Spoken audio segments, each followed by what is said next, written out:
has to say. Thank you, Secretary Rubio, for being here today. You know, 18 months ago, you inherited the most powerful diplomatic institution in the world, built on three pillars that have defined American leadership since World War II. I call them the 3Ds: diplomacy, dialogue, and development. And in just 18 months, the Trump administration has taken a wrecking ball to all three. This administration has involved and have invoked a worldview from years past that has left the United States isolated and struggling economically. What you see is a greatest hits album of failed ideas from the last century. Tariffs, spheres of influence, attacks on civil rights and immigration, ignoring science and hoping for the best. Mr. Secretary, America cannot win the future by trying to relive the past. And your department is Exhibit A. We've seen the systematic dismantling of America's diplomatic corps. Over 100 ambassador posts sit vacant around the world. 1,300 career professionals, people with decades of expertise in energy, counterterrorism, and nuclear nonproliferation have been fired. Efforts to ensure U.S. diplomats represent the diversity of America have been squandered. While China increases its diplomatic presence globally, we have cut ours to the bone. America cannot win the future by retreating and ceding the field. On trade, this administration revived Smoot-Hawley, and we all know how that ended. Trump's tariffs raised costs for American people, harmed small businesses, and alienated our allies. We cannot build a 21st century economy on 20th century failures. Mr. Secretary, after decades of forever war in the Middle East, President Trump promised the American people no new wars, only to send a new generation of troops back to the Middle East. We've traded dialogue for bombs yet again. And where does that leave us today? The Iranian regime still has its missiles, its drones, its proxies, and its nuclear material. There is an Ayatollah still in power, only he's younger. With the IRGC more entrenched and more hardline. The Strait of Hormuz is closed. It wasn't before you started this war. It wasn't before we lost 14 American troops, before American bombs killed 168 Iranian schoolgirls, before Americans were forced to spend over $100 billion on this war. You helped spin the perfect pretext for this war and then failed to prepare American embassies and citizens when the bombs started falling. Those who have defended and enabled this war share direct responsibility for the economic pain American families are bearing as a result. Our allies knew this war was ill-advised, and that's why they are sitting on the sidelines while Gulf energy infrastructure and American bases take incoming. Trump said America first.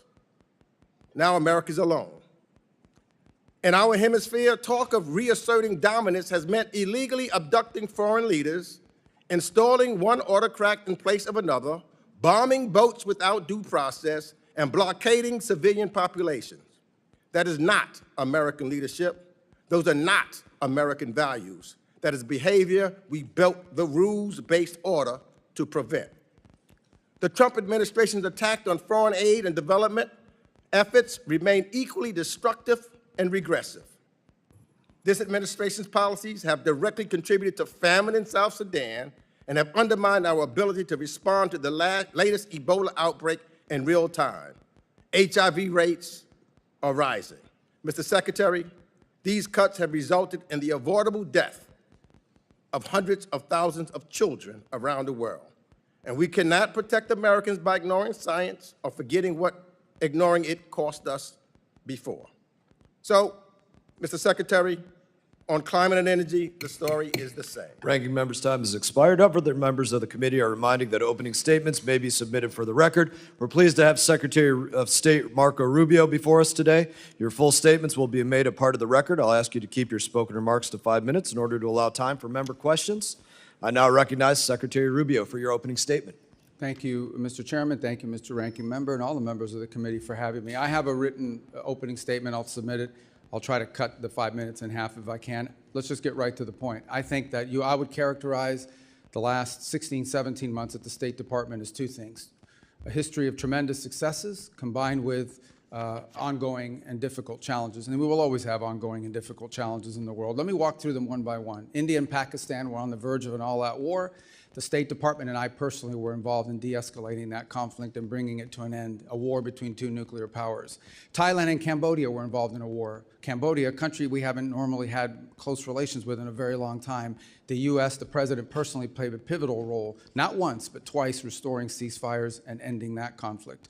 Obviously, the war in Gaza was brought to an end. Not only that, but all the hostages that remained were released, both the bodies and those who were alive. Armenia and Azerbaijan, that conflict ended. Not only did it end, but it ended with an agreement that I signed the MOU on yesterday, creating a new prosperity route, the TRIP route, which will provide extraordinary opportunities for both countries, especially for Armenia, while respecting their sovereignty, to really benefit from that. The Shield of the Americas was stood up. That means over 14 countries in the hemisphere, 14 countries in the hemisphere have signed up to partner with us on counterterrorism, counter-narcotics, and security matters. And we believe that that number will grow over the next few months as elections change leaderships in various countries. We held a rare earths ministerial that was attended by over 30 some odd countries from around the world, all who were signing up for an American-led effort to ensure that critical supplies of rare earth minerals around the world are available for our emerging economies, and we don't remain overly dependent on China. We also announced the Pax Silica proposal, which is growing, but it's at 14 members now. These are 14 countries that are cooperating with one another to protect the supply chains critical to AI and AI development in the future. In Venezuela, we now have a functioning and open embassy. We have people traveling there for the first time. It's not where it needs to be, but it is a long ways from where it was 5 months ago and poses not nearly the threat it once posed to America's national security. We're not satisfied with where it is, but we've come a long way. We're certainly better off than we were 5 months ago. On Nigeria, where many were very concerned about violence against Christians. We are now actively in counterterrorism cooperation with the Nigerian government and Nigerian security forces, including a joint operation a couple weeks ago that took out the #2 leader of global ISIS operating from inside of the country, and that continues. The Pacific Islands, small Pacific Islands under constant pressure and threat from China, have received more attention from this administration than they've received in the last 10 years combined, and deliverables are coming along the way. The Quad, an important alliance in the Indo-Pacific between India, Japan, Australia. We've had multiple meetings of that group, including a meeting just last week in India, and a follow-up that's going to occur later this year, including a leaders meeting before the end of the year.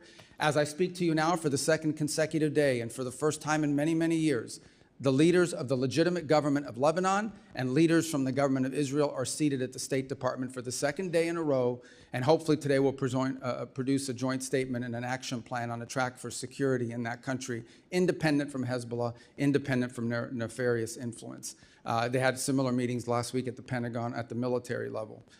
We have signed 32 health compacts. 32 countries have signed health compacts with the United States, where our aid to those countries will not just be dollars distributed to an NGO who then will go into the country and impose programs. Instead, we are partnering with 32 countries, many of them in the African continent, in which we will empower their native and domestic health industries and national health systems, so that they can, not only are we treating the acute situations on the ground of people that are sick, we are helping them build the capacity and the capability to do this for themselves. This is what these countries want. They do not want to be perpetual aid recipients. They want to be able to take care of their people one day, and we are helping them as part of our aid to build that infrastructure. I could go on, but let me just say another point. We are better today than we have ever been at disaster relief.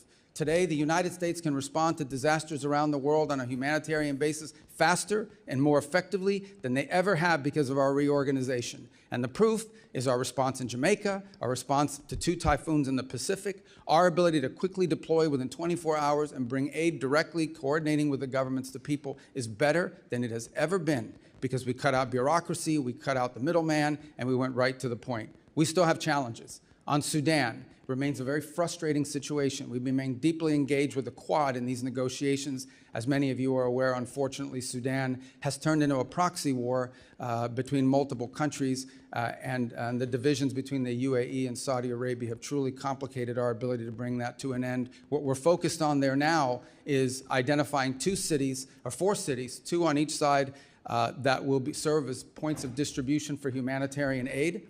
But the inability, the real frustrating thing about Sudan is that one side or the other will agree to something, but then they will not comply.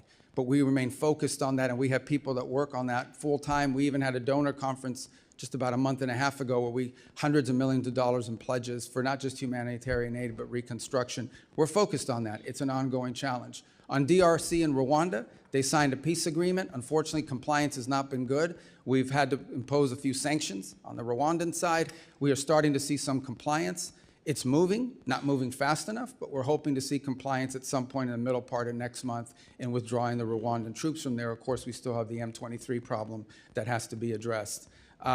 So this is a host of issues we could go on. Obviously, the ongoing challenges of Iran remain, as I'm sure we'll speak about extensively in your questions today. So I apologize, that took 4 minutes and 55 seconds, but I tried to talk as fast as I could. Thank you. Thank you, Secretary Rubio. I now recognize Ranking Member Meeks for 5 minutes of questions. I'm going to ask you to answer my questions quickly because clearly the chairman wants to protect you. That's why he's cutting me off my opening statement. But Secretary, You had 5 minutes. Secretary, you have the honor of serving both the acting National Security Advisor and Secretary of State. In these roles, you've played a central role in advising the President as Commander-in-Chief to launch a war against Iran, and the impacts of this choice have been significant on our allies and partners who immediately have targeted by retaliatory strikes, as well as for Americans here at home. 3 months into this war, gas and food prices are up, inflation is rising, American business owners and farmers are struggling from higher shipping and commodity costs, and yet the President said 2 weeks ago, and I quote, "I don't think about Americans' financial situation." That's a quote that should alarm every American. Americans are also rightfully concerned that while they struggle with affordability due to the war in Iran, the President of the United States is busy day trading on it. He disclosed purchases of stocks in energy and defense companies in the first quarter of this year that were made just as those companies' profits were soaring from the war in Iran. On March 23rd, the same day he reversed his threat to strike Iranian energy infrastructure, and energy stocks rose. He bought stocks then in Phillips 66, Exxon, and Chevron. Secretary, I have a few questions, and again, given the amount of time that I have, I will ask you to give me yes and no answers. Did you warn President Trump before the war in Iran began that this conflict would drive up costs on gas, food, travel, and shipment? Yeah, I'll warn you right now, I don't do yes or no answers. Yeah, So well, these I are only have complex 5 questions. minutes. I know when Well, you so were do the I. senator, you know I about never this did yes or business, no answers and I to know you're people. trying to go out so that you can run out my 5 minutes. That's a simple I'm not question. gonna run out your 5 minutes. You're running out your 5 minutes. Did you- I don't do yes or no questions. You want to ask me a question, I'll answer I'm your answering. question. You answer my question. It's my time. Did you? Did I what? Yes or no? Did you warn President Trump The president before was fully- the Iran war began that this conflict would drive up costs on gas, food, travel, and shipment? The president, yes or no? The president and the full administration was aware that there would be consequences to action, but the consequences Let of me Iran move having on. a nuclear weapon were worse. Did you warn him that launching a war in Iran could result in the regime placing a chokehold on the Strait of Hormuz? All the risk factors were understood, but the most important risk factor I just was want to know Iran if you did cannot your have a job. nuclear Did you weapon. warn him? Iran If cannot you have didn't a warn him, nuclear say weapon. yes. It's simple. Everyone was aware of what Iran might Did you do in warn him? retaliation. I'm asking you a second. Did you Everyone warn him? was aware. Don't of want to what answer that. Let Iran me ask would you the next do. question. But the worst part Did is that you they warn can't the have a nuclear- president that launching U.S. strikes against Iran would result in retaliatory attacks on U.S. allies, partners, and Americans living or working in the Middle East? Everyone Yes or understood what no? Iran would do in response. Did you warn them? We were prepared for any response that You they warn- came out with. Okay, We knew it. just want to make sure. But they can't have a nuclear So weapon. you're saying you warned them? Did you warn the president that the personal stock purchases and companies profiting from the war that he launched could present a conflict of interest? I'm not aware of the president's stock purchases. I don't deal with that, and I don't even know what you're saying is true. Well, we know that because it is made public what his stock purchases were. You say so. I don't read the president's so- financial disclosure, but I don't believe that to be true. Well, I think then the president should be more transparent. Secretary Rubio, because these are basic questions that I'm asking you, and to be transparent with the American people. This is what this is all about, the transparency. So, for example, when you go and look at some of your statements that you made in regards to Cuba, I only have 58 seconds left, and I'd love to get it, but you talked about Gaisa, who was controlling the military and what's taking place there, and that they had the opportunity to benefit while the Cuban people are suffering. So what we're seeing here now, the one person that's benefited from this war by his purchase of stocks, him and his friends, they have made billions of dollars while the American people are suffering. You've accused, and I agree, with reference to some folks, what they're doing in Cuba and how they're making money while people suffer. That's what's taking place in the United States of America. The Trump administration and his friends are making billions of dollars while the American people suffer. And they continue to suffer. Breaks my as heart, but gas ranking prices member's time go has up. expired. Representative McCall is recognized. Thank you, Mr. Chairman. Let me thank you for your service. Secretary, I know you're wearing a lot of hats, a lot of responsibilities. I think you're doing an outstanding job. Let me just say, since 1979, a dark veil of terror descended upon the Middle East, and we've had it ever since. And every president since that time has said that a nuclear Iran is not acceptable. And every Congress has said that. In fact, last Congress, when I was chairman of this committee, I passed a resolution that said that a nuclear Iran was unacceptable and that the U.S. must use any means necessary to prevent them from obtaining a nuclear weapon. The vast majority of Democrats voted for this.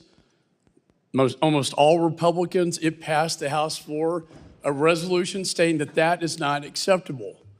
We've had a lot of talk in these Congresses and in prior administrations, a lot of talk, but we haven't had a whole lot of action. Your administration, you, sir, and the president have taken action on this very dire, dangerous situation we find ourselves in with Iran obtaining a nuclear weapon. I also want to applaud you for your efforts in this Western Hemisphere. A free Venezuela, a free people, possibly one day a free Cuba. When people don't realize Iran is in this hemisphere, and Russia is in this hemisphere, and China is in this hemisphere, this is all kind of tied together in a coherent foreign policy strategy that I see. So I want to give you the time, sir, to respond to that because, again, all talk and no action. But you, sir, have put this into action. Thank you. Well, let me just, before I address that, the ranking member made accusations against the president, which I've never heard before, but number one, are completely false. Not once. Just to be clear, not a single time, not even for a millisecond, has the president ever discussed his personal economics in relations to war or any public policy that he's made for that matter. And I've been in every one of his foreign policy meetings for the most part. As to your point, what we need to understand is exactly what you just said. It's not just that we say they can't have a nuclear weapon. Everyone says they can't have a nuclear weapon. The Chinese say they can't have a nuclear weapon. The Russians agree they couldn't have a nuclear weapon. But at a point, you have to do something about it. What Iran was trying to do was build a conventional shield of drones and missiles and a navy and capabilities. At some point, they would say to the world, now we're going to get a nuclear weapon, and you can't do anything about it because we have so many weapons and so many drones and so many naval vessels that the price we will inflict on you for trying to do something about it makes us untouchable, makes us immune. And the president was not going to allow them to build a conventional shield behind which they can develop their nuclear program. Today, the Iranian Navy sits at the bottom of the sea.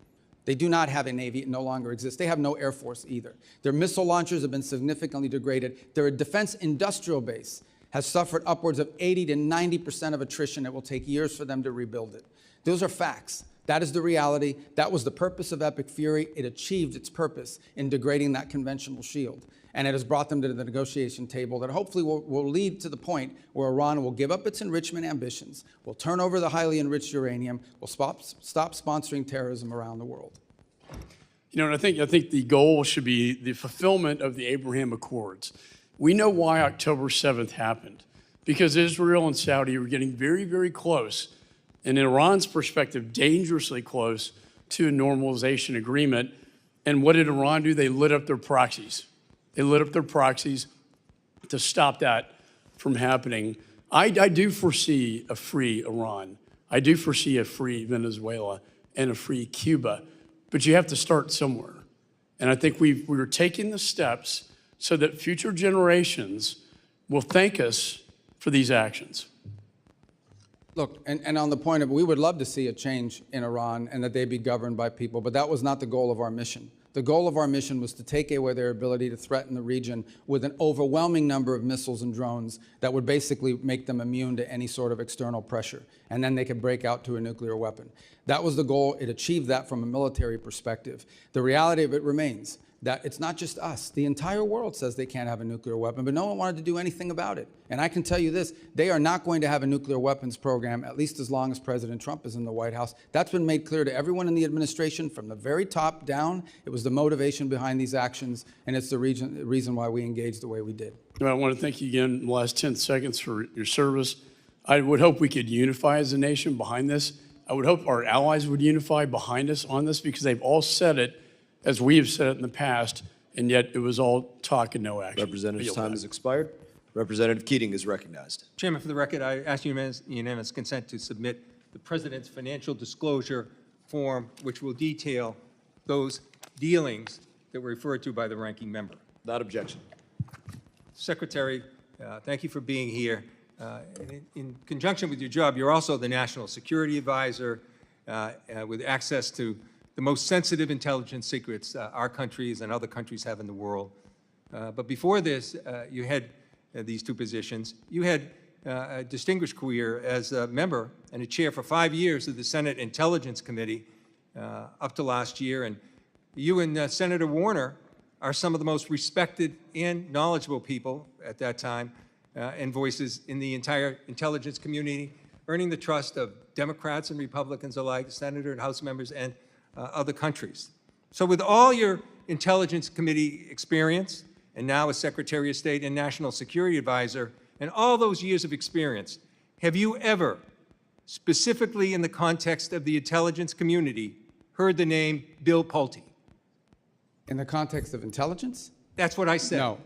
No, I have Never heard his name. Okay, thank you for answering that. Well, never even heard his name. Given all your years of experience and your position now, never heard the name. For the record, Bill Pulte is a person Donald Trump has chosen for the acting director of national intelligence with no experience in the intelligence field, whose misuse, widely reported, of confidential information led to the prosecution of the president's political enemies, is now the person in charge of the nation's most closely guarded intelligence when he couldn't even conduct himself appropriately as the federal housing finance director.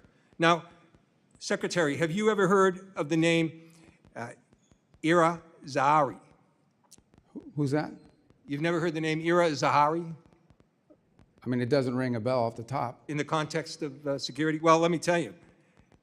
Mr. Zahari pleaded guilty for breaking into the Capitol on January 6th through a broken window, wielding a metal rod as a weapon.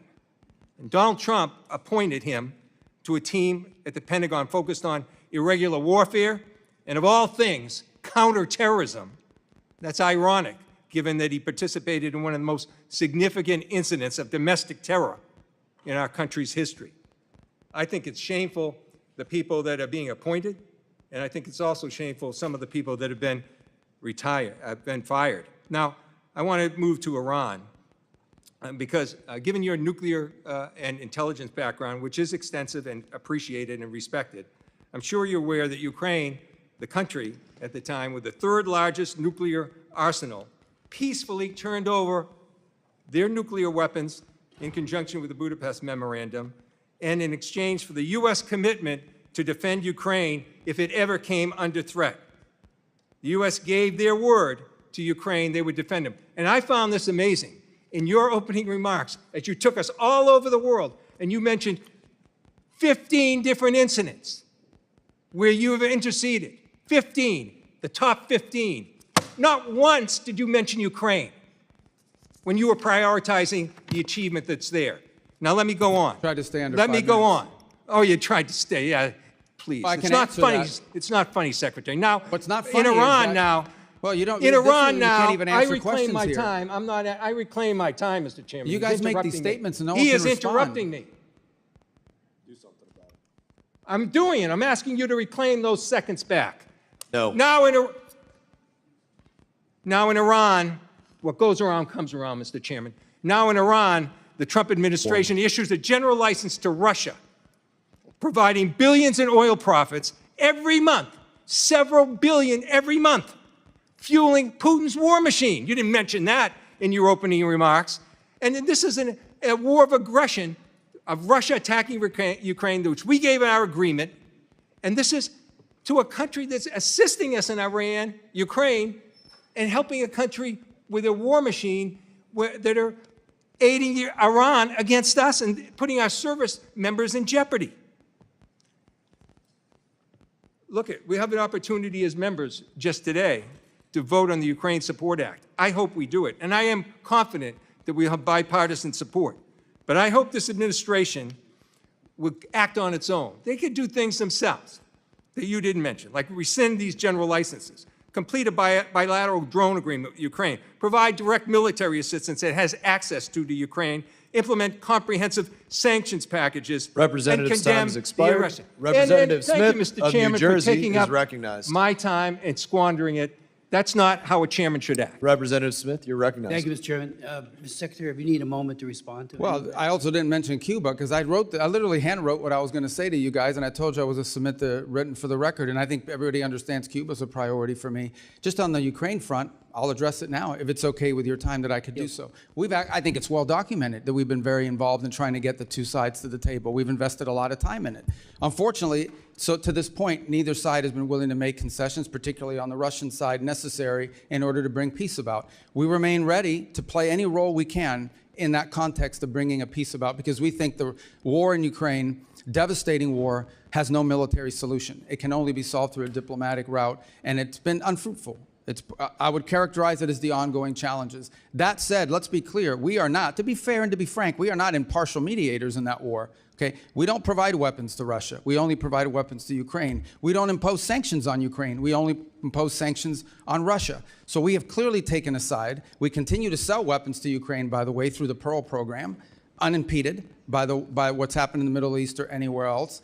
And look, we'd love to see that come to a negotiated settlement. As of right now, the prospects don't look great that either side is prepared to make the concessions necessary in order to reach an agreement. But we stand ready, and we've engaged and invested a tremendous amount of high-level time on that conflict over the last year. I think it's a source of frustration for the world. Hopefully this year will bring better news. I don't have any news for you on that front today, but we are ready. As I've expressed to both sides repeatedly, we're ready to step in and play whatever positive role we can to bring that devastating and escalating war to an end. Mr. Secretary, thank you very much. And just let me say, Claire and Sebastian Lai and all of us are deeply grateful to you and the President for everything you tried to do to get Jimmy Lai out. Obviously, it's an ongoing concern, and I know you will continue to push for that. But I know you did everything. The ball was in Xi Jinping's court.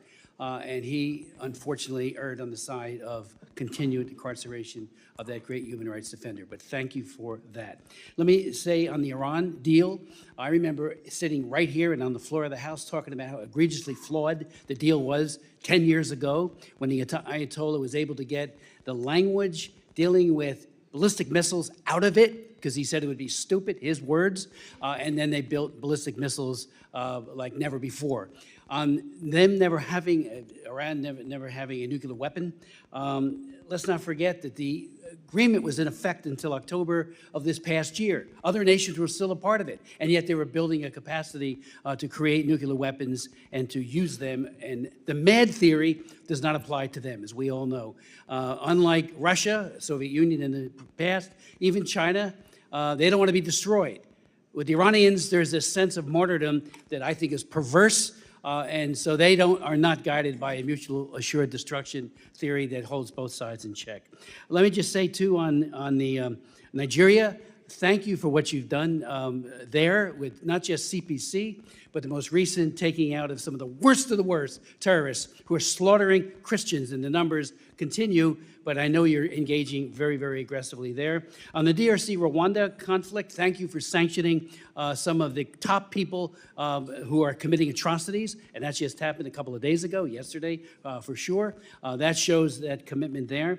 And on even the Armenia and Azerbaijan, I've been working on Nagorno-Karabakh, Azerbaijan and Armenia for 30 years. They often called Nagorno-Karabakh the frozen conflict because nothing would ever happen. You guys stepped in, and the president stepped in and got a peace treaty. I mean, I've met with Aliyev in Baku on 2 occasions. He was totally unwilling to admit to the human rights abuses that he was engaging in, especially as it relates to Nagorno-Karabakh and the Armenians.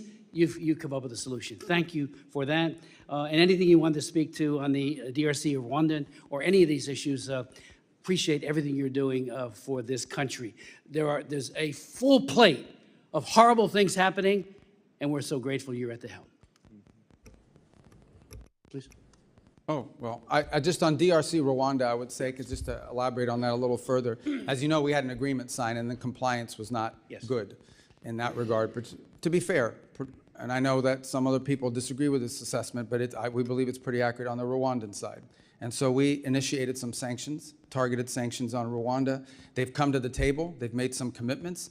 They are complying with the commitments, maybe not at the rate or speed that we'd like them to, but there's been some compliance on pulling back of troops. What we'll watch very closely, of course, is we don't want to see Rwandan troops change uniform into M23 uniforms and claim that they've pulled out. We got to watch that very carefully. And we also have to deal with the M23 issue there. But those are both DRC, Rwanda, and Sudan are 2 areas we remain very engaged in trying to find a solution to. Representative's time has expired. Representative Castro, you are recognized. Thank you, Mr. Chairman. Thank you, Mr. Secretary, for coming in today and for your testimony. I want to start with Iran. I'm hopeful that the President and the administration are able to reach an agreement that ends the war and also reopens the Strait of Hormuz. If there's a deal subject to congressional review under INARA, I'll approach it with a fair mind, and I hope that all of us will as well. I just ask that you keep the committee briefed on the details of that agreement, and I believe that it's in America's interest that this war end, and I sincerely mean that. We are at war alongside Israel against Iran. Iran has struck Israeli nuclear facilities at Dimona, and American service members are deployed throughout the region, as you know. Congress needs to understand the full risks of the conflict, including the nuclear risks. On May 4th, I wrote to you with 29 colleagues asking for details about these risks and Israeli nuclear weapons. On June 1st, your Bureau of Legislative Affairs responded and said, quote, "We refer you to the government of Israel for your questions about Israel's capabilities." I have to say, Mr. Secretary, that's a very bizarre response. 30 of us wrote to you and to the State Department asking our government for an answer, an assessment about a foreign nation's nuclear capabilities. In your opening statement, you referred to India and Pakistan as nuclear nations. We've also spoken in different sessions, both in closed and open sessions, you know, as a U.S. Senator, former U.S. Senator, about the nuclear capabilities of other nations, Iran, China, Russia, France, the UK, both adversaries and allies. And so I wanted to ask you the question today, will you tell us, the Congress, and the American people whether Israel, in fact, possesses nuclear weapons? You know that that's a question that they've never acknowledged to have a nuclear program. People can have, as you know, in open source and other reporting, suspicions about what they possess. If we're speaking frankly, I think most of the world assesses that they do, but they've never acknowledged that publicly, and as a feature of our foreign policy for a variety of reasons, we don't discuss it in that way either. Well, I guess a few things. This is the first time, especially for an extended period, that we are at war with an ally, Israel, against Iran, and we have service members deployed. And we don't, if they in fact possess nuclear weapons, and you're right, in open source reporting that has come across, we don't know what their red lines are for using those nuclear weapons. And so I guess I'm shocked that our government wouldn't make an effort to know, to understand, and then to give our oversight body the information that we need to make decisions about the war as well. That's a fair observation, and I would answer that if perhaps you make that request and you're open to it being answered in a different setting other than a public Classified letter. setting? A classified setting? Yes, and both classified and sensitive. And if we could, I think you would get a better response to your question if the context in which it was answered were framed differently than a public letter for a variety of reasons. If we're being mature and grown up here, I mean, foreign policy, and I know that you are, and from the tone of your question, it's clear that it's a serious question. These things require delicate balancing acts between different equities, but I think you can get probably a more fulsome answer if we were to be able to respond to that inquiry in a different context, if that makes sense. Mr. Secretary, I'll certainly take you up on that, and I appreciate your answer. Thank you for that. I have another question on Lebanon. The President and you are working to end this war with Iran, and according to reporting at least, one of the main sticking points is Israel's continuing military campaign in Lebanon against Hezbollah, which the President has called on Israel to stop. The President confirmed last night, in fact, that he in fact told Israeli Prime Minister Netanyahu to stop the war in Lebanon. My worry is that Israel's insistence on continuing this war against Hezbollah will jeopardize the President's efforts and the American government's efforts to reach an agreement with Iran. And so my question is, do you agree that Israel should stop its military campaign in Lebanon and support the President's negotiations for a peace agreement with Iran? I'd love to answer that question. It's going to take more than the 42 seconds, and I know I've seen already that people get pretty pissed off here when their time gets eaten up. But if I can answer that question, maybe the next person will let me continue, because that's a really important question. So let me just start by saying this. Let me walk you through this. We had an agreement. Hezbollah reached out 2 weeks ago and basically said, about 10 days ago, and basically said, we will not launch missiles into Israeli territory if they stop attacking into Beirut. That was the agreement, I think 5 p.m. 2 Saturdays ago. At 6 p.m., they launched missiles. And then they came back and said, well, we made a mistake. We thought it started tomorrow, not Saturday.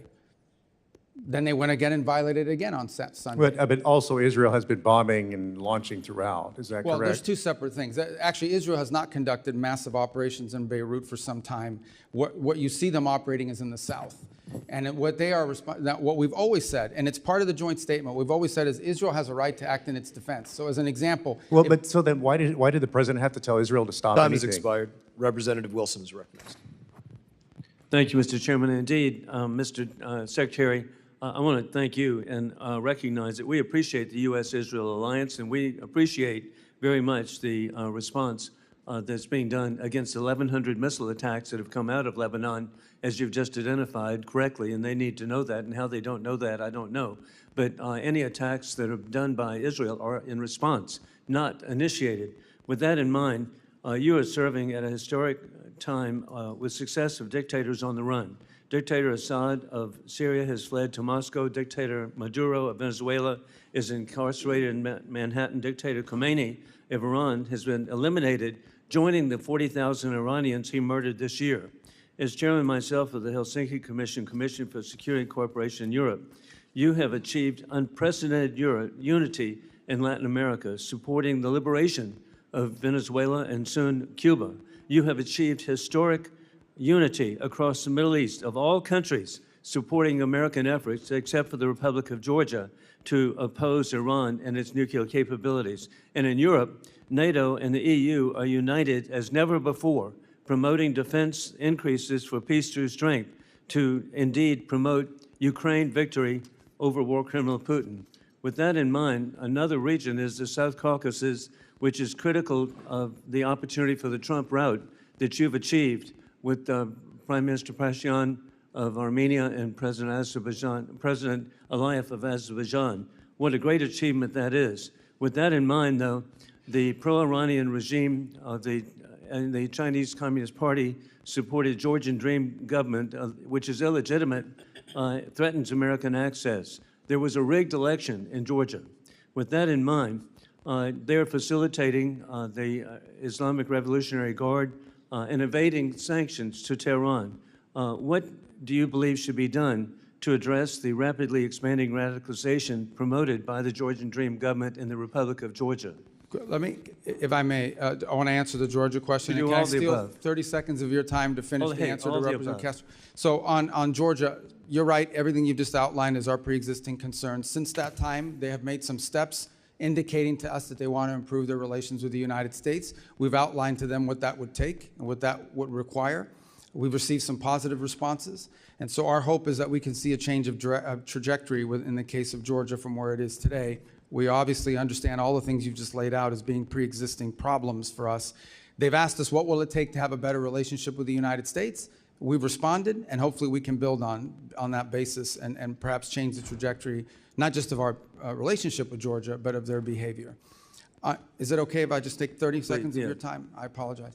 So on the strikes that you're referring to, here's what happens in the South. I'm just going to speak colloquially as best I can. The Israelis see Hezbollah moving around, maybe even launching a missile from the south, and they action it in defense. They go after it in the southern portion. And that's what we're seeing in many cases is these defensive strikes. What they're increasingly doing is taking more territory in the south to deny them launching space. Because understand, these rockets are being launched into northern villages and cities in Israel, and populations can't even return to their homes as a result of it. In the case of what happened the other day, the following was happening. We had indications, multiple indications, that Israel may be considering conducting anti-Hezbollah strikes inside of Beirut. And at that moment, we had reach out from the Lebanese authorities saying that Hezbollah had contacted them and said, if Israel doesn't strike Beirut, that they would stop launching missiles into Israeli territory.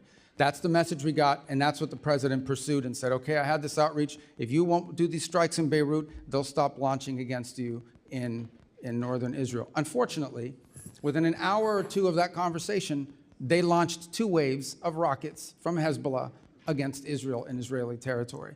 So it's an ongoing challenge. I think one of the reasons why we're engaged in these talks between Lebanon and Israel is understanding that Hezbollah is not just an enemy of Israel. Hezbollah is an enemy of Lebanon. They are an enemy of the Lebanese government. They have called for the overthrow of the Lebanese government. When Lebanon expelled the Iranian ambassador, he refused to leave. He said, I'm not leaving. You can't expel me. Hezbollah is protecting me. So Hezbollah is not just a challenge to Israel. It's a challenge to Lebanon, to the Lebanese state, and the Lebanese people. And we are hopeful that we can create a paradigm in which Lebanon's government and Israel can work together to disarm Hezbollah and allow the people of Lebanon to reclaim its country. But it's complex. This has been going on since OJ had isotoners in those commercials. So. And Mr. Secretary, you're correct. I was with President Aoun in Beirut last year, and that what you're doing is should address it. I do want to point out, give Syria a chance, and that's been your success, Tom Barrack, the president, giving Syria a chance. We need to delist Syria from the state sponsor of terrorism, and I urge that to be done. Thank you for being so generous for Representative Castro's question. Representative Titus is recognized. Thank you very much. Thank you, Mr. Secretary. I just want to talk about some of the conflicting comments that we've been hearing about the status of Iran's military. The president just made some comments on Fox News where he said Iran's military, we sort of left it alone because we think that their military is somewhat moderate. We've taken different forms of leadership out, but we've actually left their military alone. People would be surprised to hear that. Well, I'm very surprised to hear it because we've had Secretary Hegseth say repeatedly that Epic Fury decimated Iran's military and rendered it combat ineffective for years to come. You've said the Iranian Navy's at the bottom of the sea and they have no air force either. Well, which is it? You're the Secretary of State and the National Security Advisor. If you can't tell us if the military's decimated or not, is it at the bottom of the sea? Was it left alone? This is a major point I think Congress needs clarity on. Okay, thank you. Fair question. Let me address both of them. The first is on the military. I think there's a difference between the military's hardware and capabilities and the individuals involved in the military. As you know, the Iranians suffered tremendous losses in personnel, and that includes top leadership of the IRGC and other elements of their government. What the president is alluding to is that there are certain individuals in the Iranian regime who have indicated both directly and indirectly a willingness to approach the future perhaps a little different. Not ideal. I'm not telling you, look, everybody talks about moderates in Iran. There are no moderates. There are radicals and super radicals, okay? That's been our view of it. But there are some of them that believe that they actually need to do a deal because their economy is in shambles. And so I think what the president is alluding to is that there are some individuals involved in the negotiations and in elements of their government, including some in elements of their military that are more open to a deal than other. As far as the Navy is concerned, yeah, they have no Navy. What they have remaining is a bunch of small crafts, I would call them Boston whalers with machine guns. And these things are harassing ships. And these are the ones that go after, in some cases, they drop mines off the back of them, or they try to harass shipping with swarms. They are unable to form swarms the way they once did. They are primarily now threatening shipping through the use of one-way attack drones. But their Navy, what you would consider a Navy with naval vessels that can actually conduct naval operations, is non-existent at this point.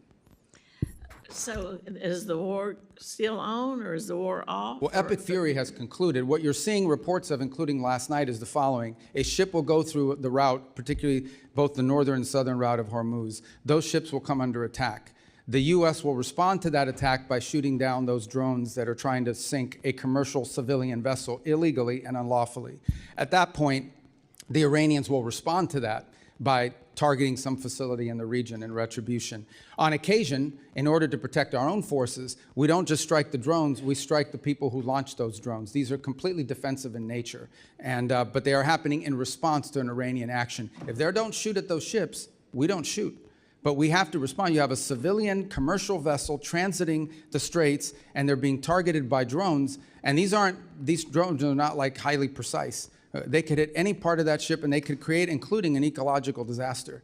Well, apparently some kind of military exists that's shooting these drones off. I mean, the military obviously isn't decimated. Well, if it can attack these ships with these drones. Yeah, they still retain a drone. When you say what the president was alluding to, the president's not a person who's known for illusions. He just shouts it right out, whatever he's thinking. So I don't think he was alluding to anything, as you suggest. Well, drones are, as you know, a challenge in multiple battlefields around the world. It's going to be a tremendous challenge for warfighting in the future because they're cheap. Yeah, I know what drones are. I know you know what they are, but I'm saying that they're cheap and they're easy. Yes, I know, and we're using things that are very expensive to shoot them down. And that needs to change. That said, yes, they still have the capability to, they can't launch as many as they used to, and they can't launch them in the swarms they used to launch them in, but they still retain that capability. Okay. Well, let me just ask you a quick question about something that Ambassador Barrack said, changing the subject a little bit.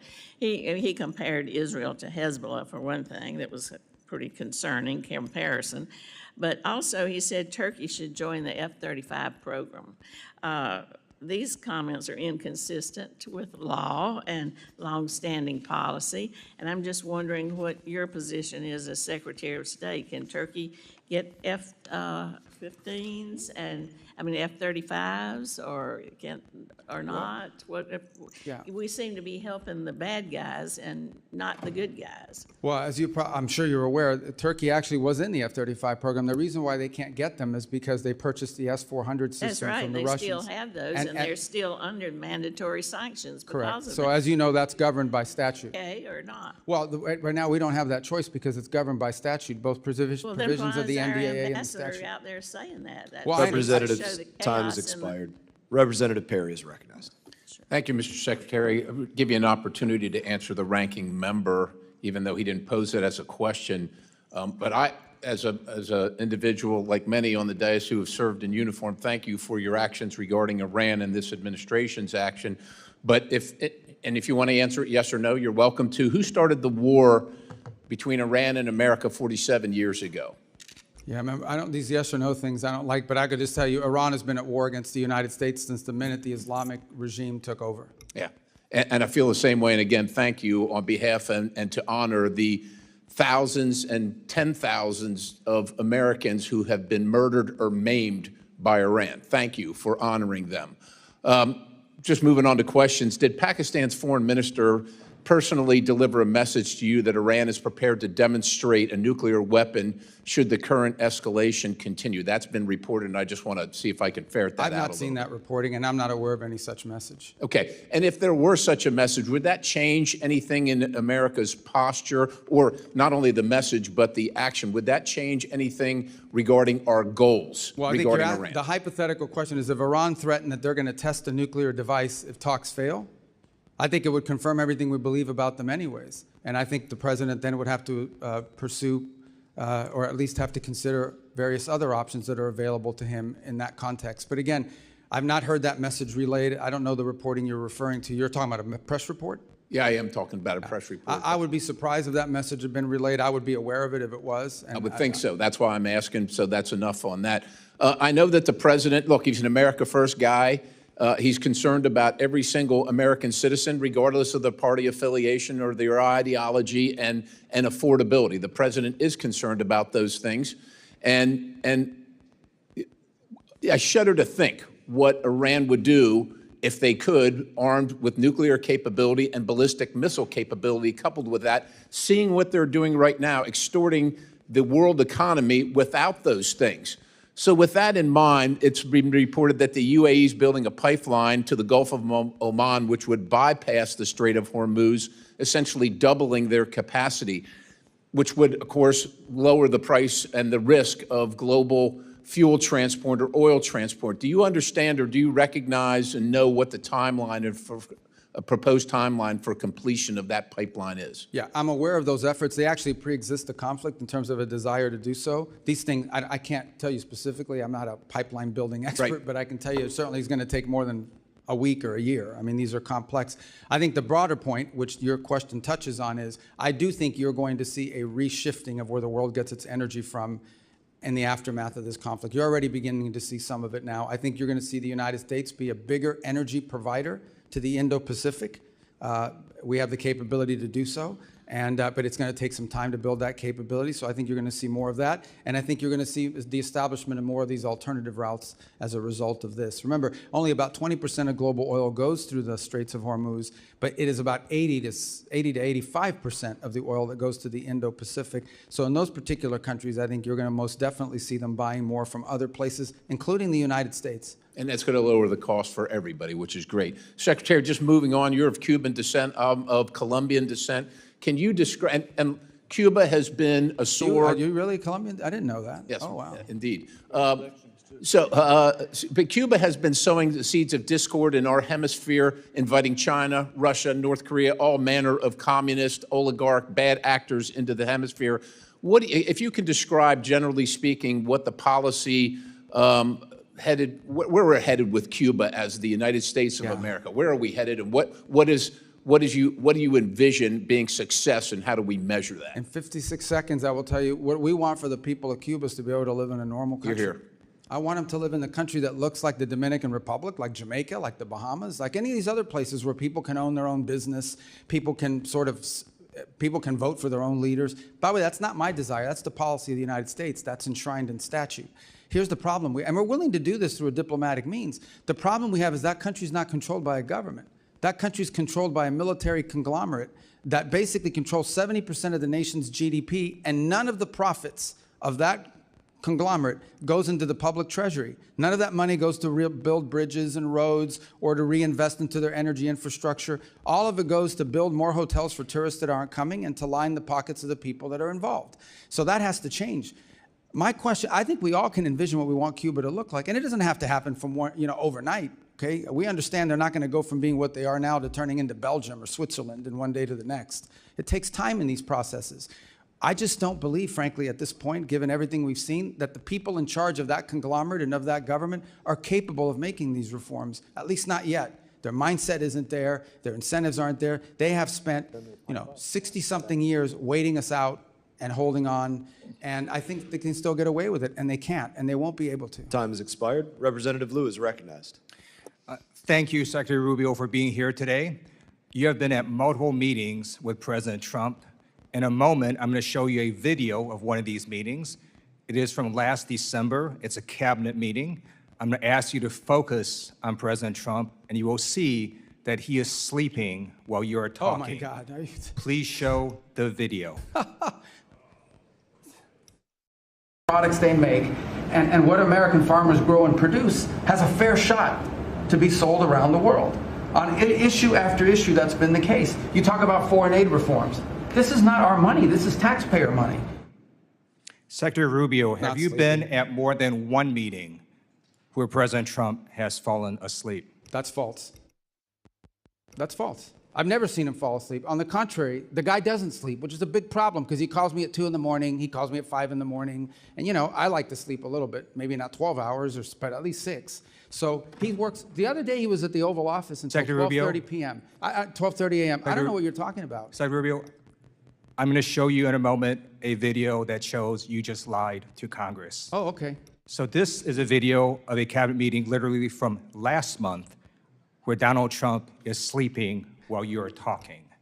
Please show this video.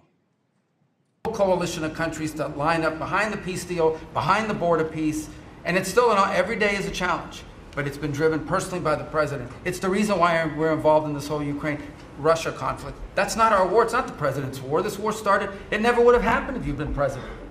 But this war is going on, and the president is trying to end it. You are literally talking about issues of war and peace, and Donald Trump is sleeping right next to you. No, he's not. If Donald Trump cannot stay awake at these important meetings where the cameras are rolling, imagine what he's like when the cameras are not there. So I'm going to ask you, have you been at classified meetings where Donald Trump has fallen asleep or had trouble staying awake? I've never been at any meeting where, and the things you're showing me now, he was not falling asleep. And So- I think so it's you're outrageous lying that I'm before again. the Foreign You're Affairs lying Committee of the United States consistently House of Representatives to asking Congress. questions about sleep. You're This is lying a to joke. Congress, Secretary Rubio. So I'm going to show you another video in a moment. The Show me all president's the videos you inability, want. the president's inability to stay awake on the job has caused other countries to perceive him differently. They mock him. They see he is weak and he is feeble. This is a video of a French news channel talking about Donald Trump falling asleep at a Memorial Day ceremony. Please show this video.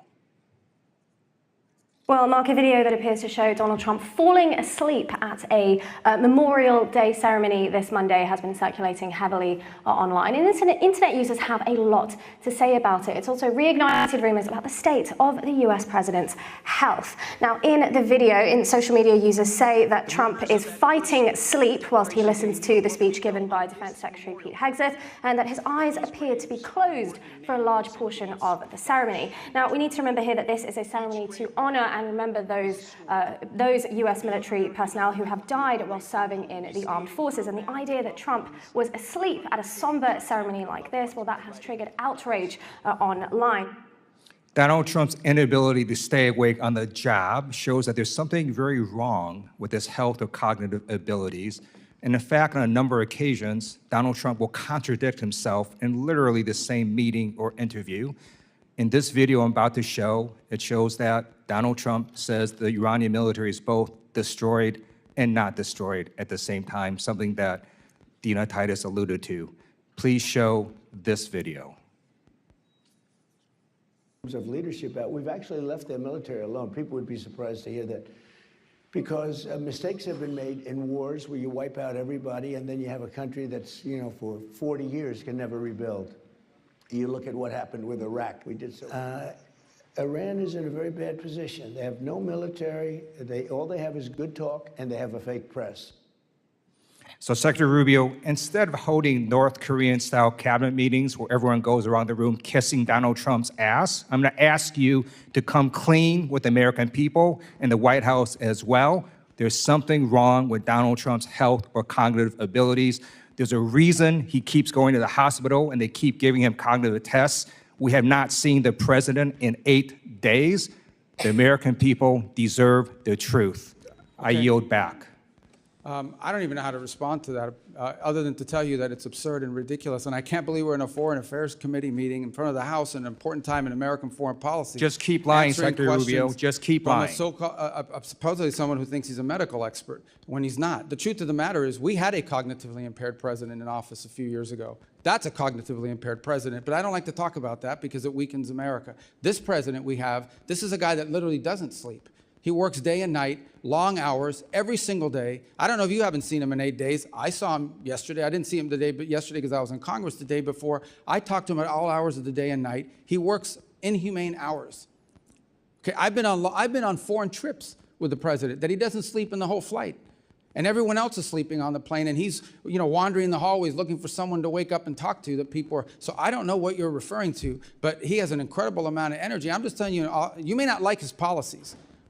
You may not like his policies, you may not like the decisions he's made, but I assure you, this is not a president that sleeps or is cognitively impaired in any way, shape, or form, and in fact is incredibly active, much more so in many cases than much younger people that are around him. Those are facts. I see it every day. You're not going to agree because you have another narrative that you want to push, but those are the facts. I just showed you 3 videos of him sleeping, Secretary Representative Rubio. Issa is recognized. Thanks for waking me up, Mr. Chairman. Mr. Secretary, if you'd gone to sleep during those videos, I would not have blamed you. I, too, have received those calls at all hours of the day and night. I'm, like you, aware that the president works harder than any other person here in Washington. But moving along, a number of things have been said that I find just incredible.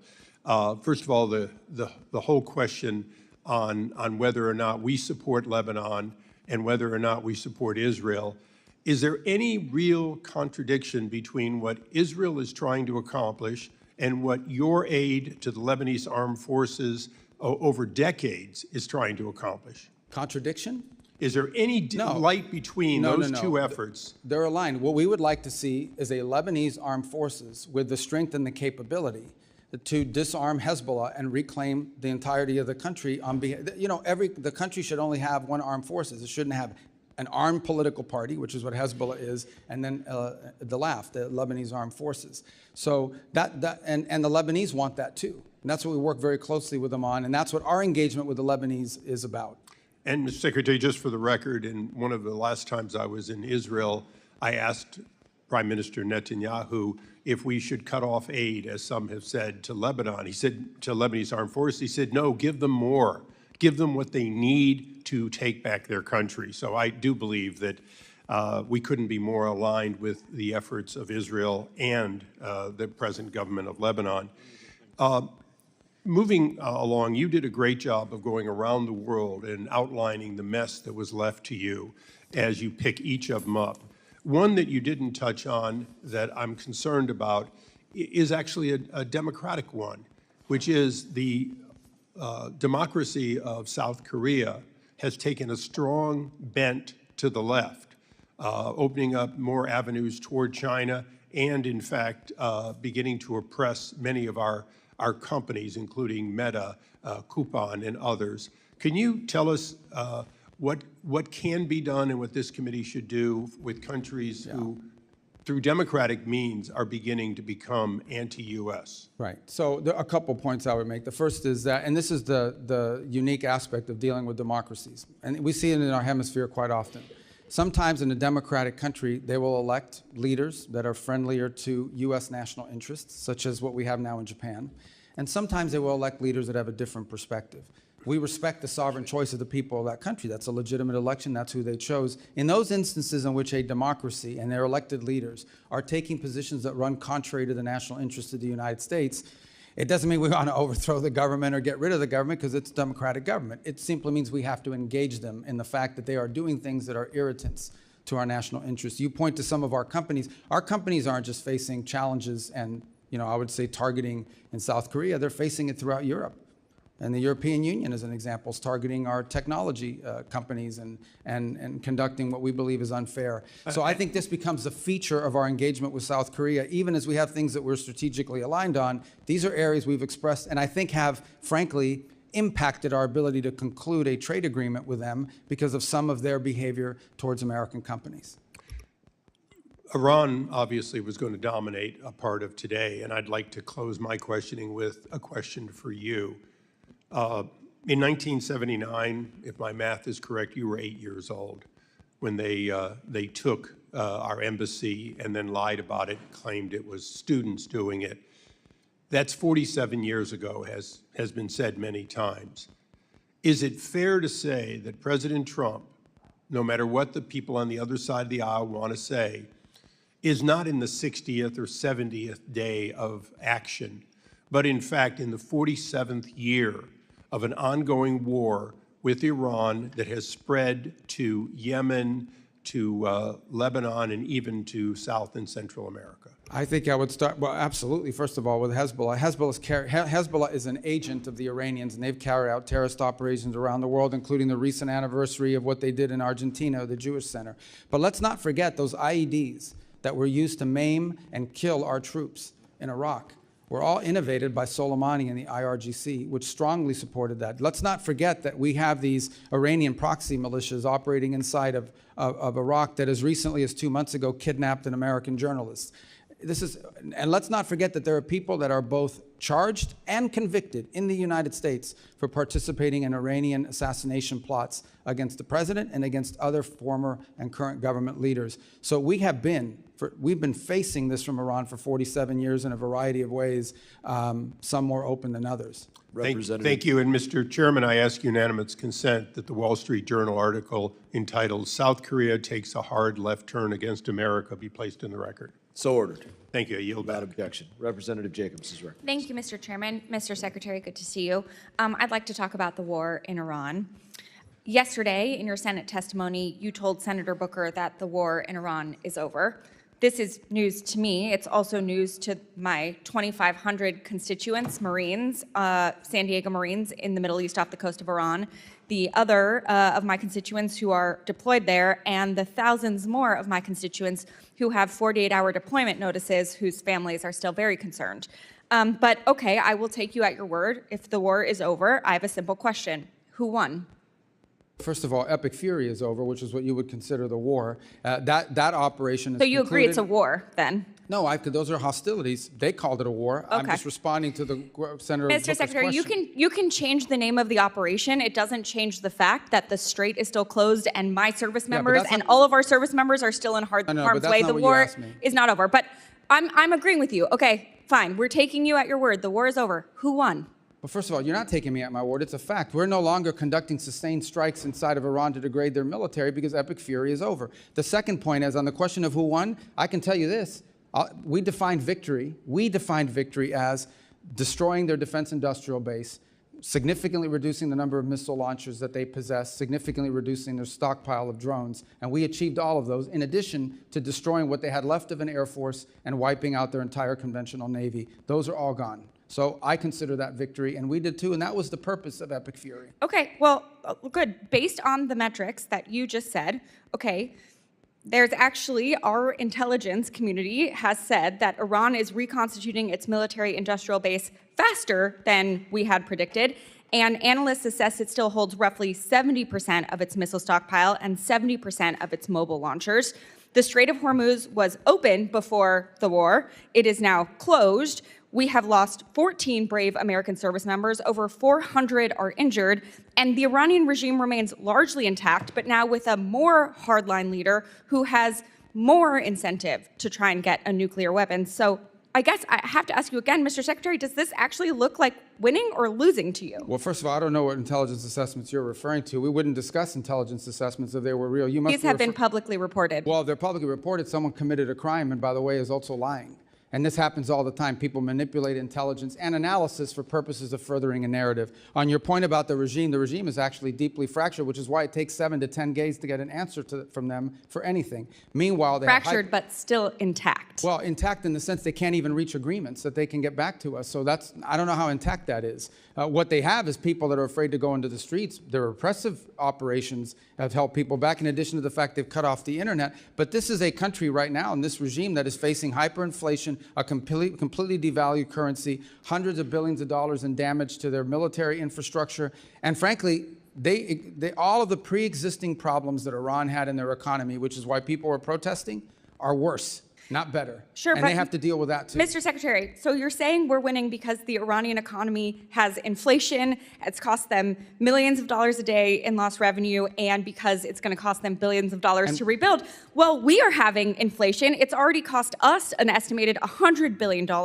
Gas prices are up with no end in sight. The average family is paying an extra $450 on gas and could pay an extra $2,000 by the end of the year. The American people are not stupid, Mr. Secretary. We all know that this war is not over. Just last night, the U.S. and Iran exchanged fire again, this time over Karg Island. We still have not reached a deal, despite the president's promise that a deal is right around the corner.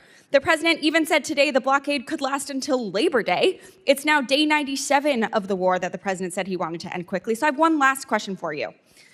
Mr. Secretary, who won the 2020 presidential election? I'm not here to answer a question. We're talking about 2020. This is a Foreign Affairs Committee. Okay, great. You Define a can't answer the political question, No, I even don't though we answer the- all no, know that I don't President answer Biden the won. question because as Secretary of State, I do not participate in domestic This is political not about issues. domestic political issues. certainly This is is. about our democracy. You're asking me to opine, just like I don't do campaign It rallies. seems like I don't you- do because as it's- Secretary of State, we're not supposed to. That's been the long tradition of the department, and you should know that if you've been on this committee for any period of time. And Mr. you're- Secretary, it seems like you have an Questions. issue admitting facts. You can't say that the president lost the 2020 election, just like you won't admit President Trump is losing this reckless war of choice, and just like you couldn't admit that the shoes the president bought you were too big. You clearly don't know what winning means, and not because the facts are unclear to you, it's because telling the truth would cost you your job, and the American people are entitled to a Secretary of State who tells them the truth even when the president doesn't want to hear it, and my constituents, our service members, deserve better. Mr. Chairman, I yield back.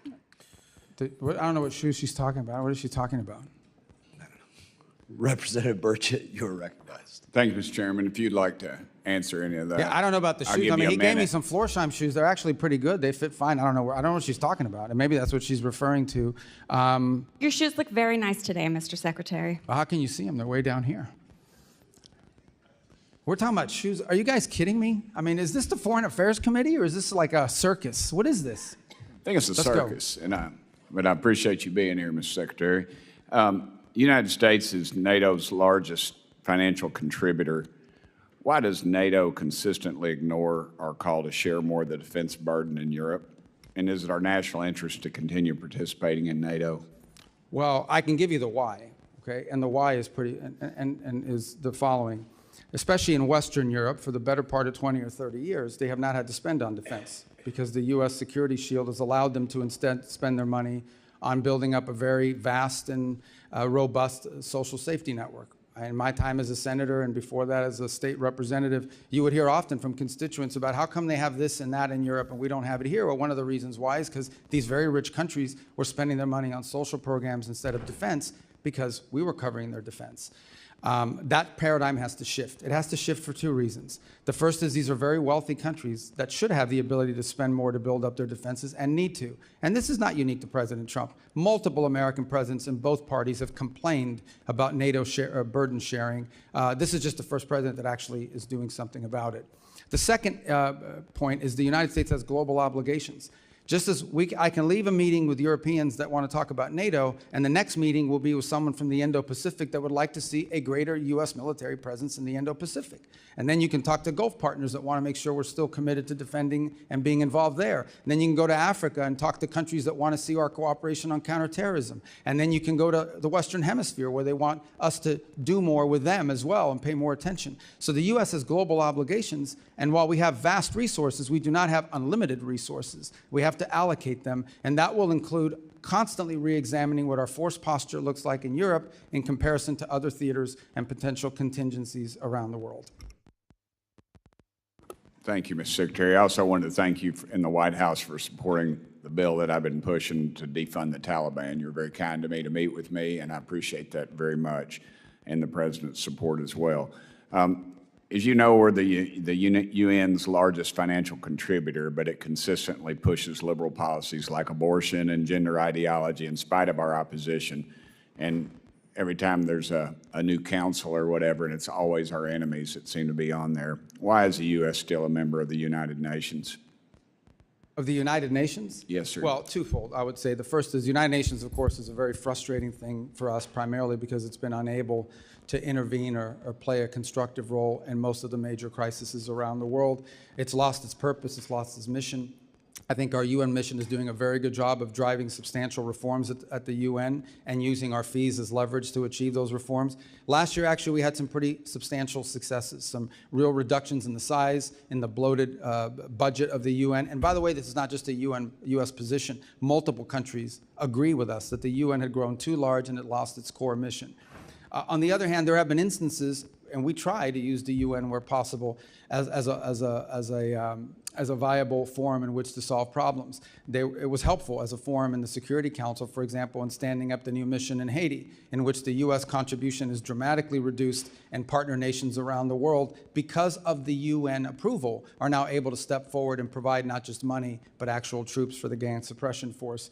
Likewise, we have 130 some odd co-sponsors of a resolution, the largest number of co-sponsors ever for a resolution in the Security Council condemning what's happening in the Straits of Hormuz and authorizing countries to potentially do something about it. Unfortunately, it's facing a veto threat from China and Russia, so no vote has been scheduled on that yet. So there are organizations in the UN that we've partnered with.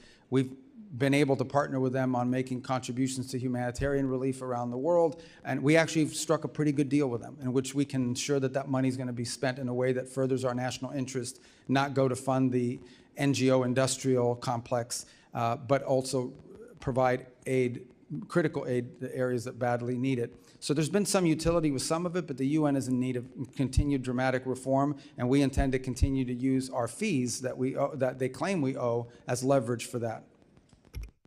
Thank you, Mr. Chairman. One last thing. Is there any mutual, anything UN and NATO could do that would be mutually beneficial? Any reforms? But I'm sorry? Any reforms that the UN and NATO could do that would be mutually beneficial?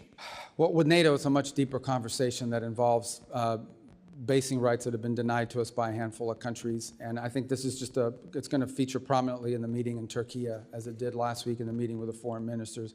On the UN, I can provide you the list of the reforms we are asking for. They've imposed last year more reforms than ever before, but there are a few more that need to happen. And I can share that list with you and with the whole committee. Representative Stanton is recognized. Thank you, Mr. Chairman. Thank you very much, Mr. Chairman. Mr. Secretary, I do want to talk to you about the blurring of lines between public service and private enrichment at the highest levels of this administration's foreign policy leadership. President Trump has placed Steve Witkoff and Jared Kushner in charge of addressing some of the world's most intractable conflicts, including the war between Russia and Ukraine and cleaning up the president's self-made mess of war of choice in Iran.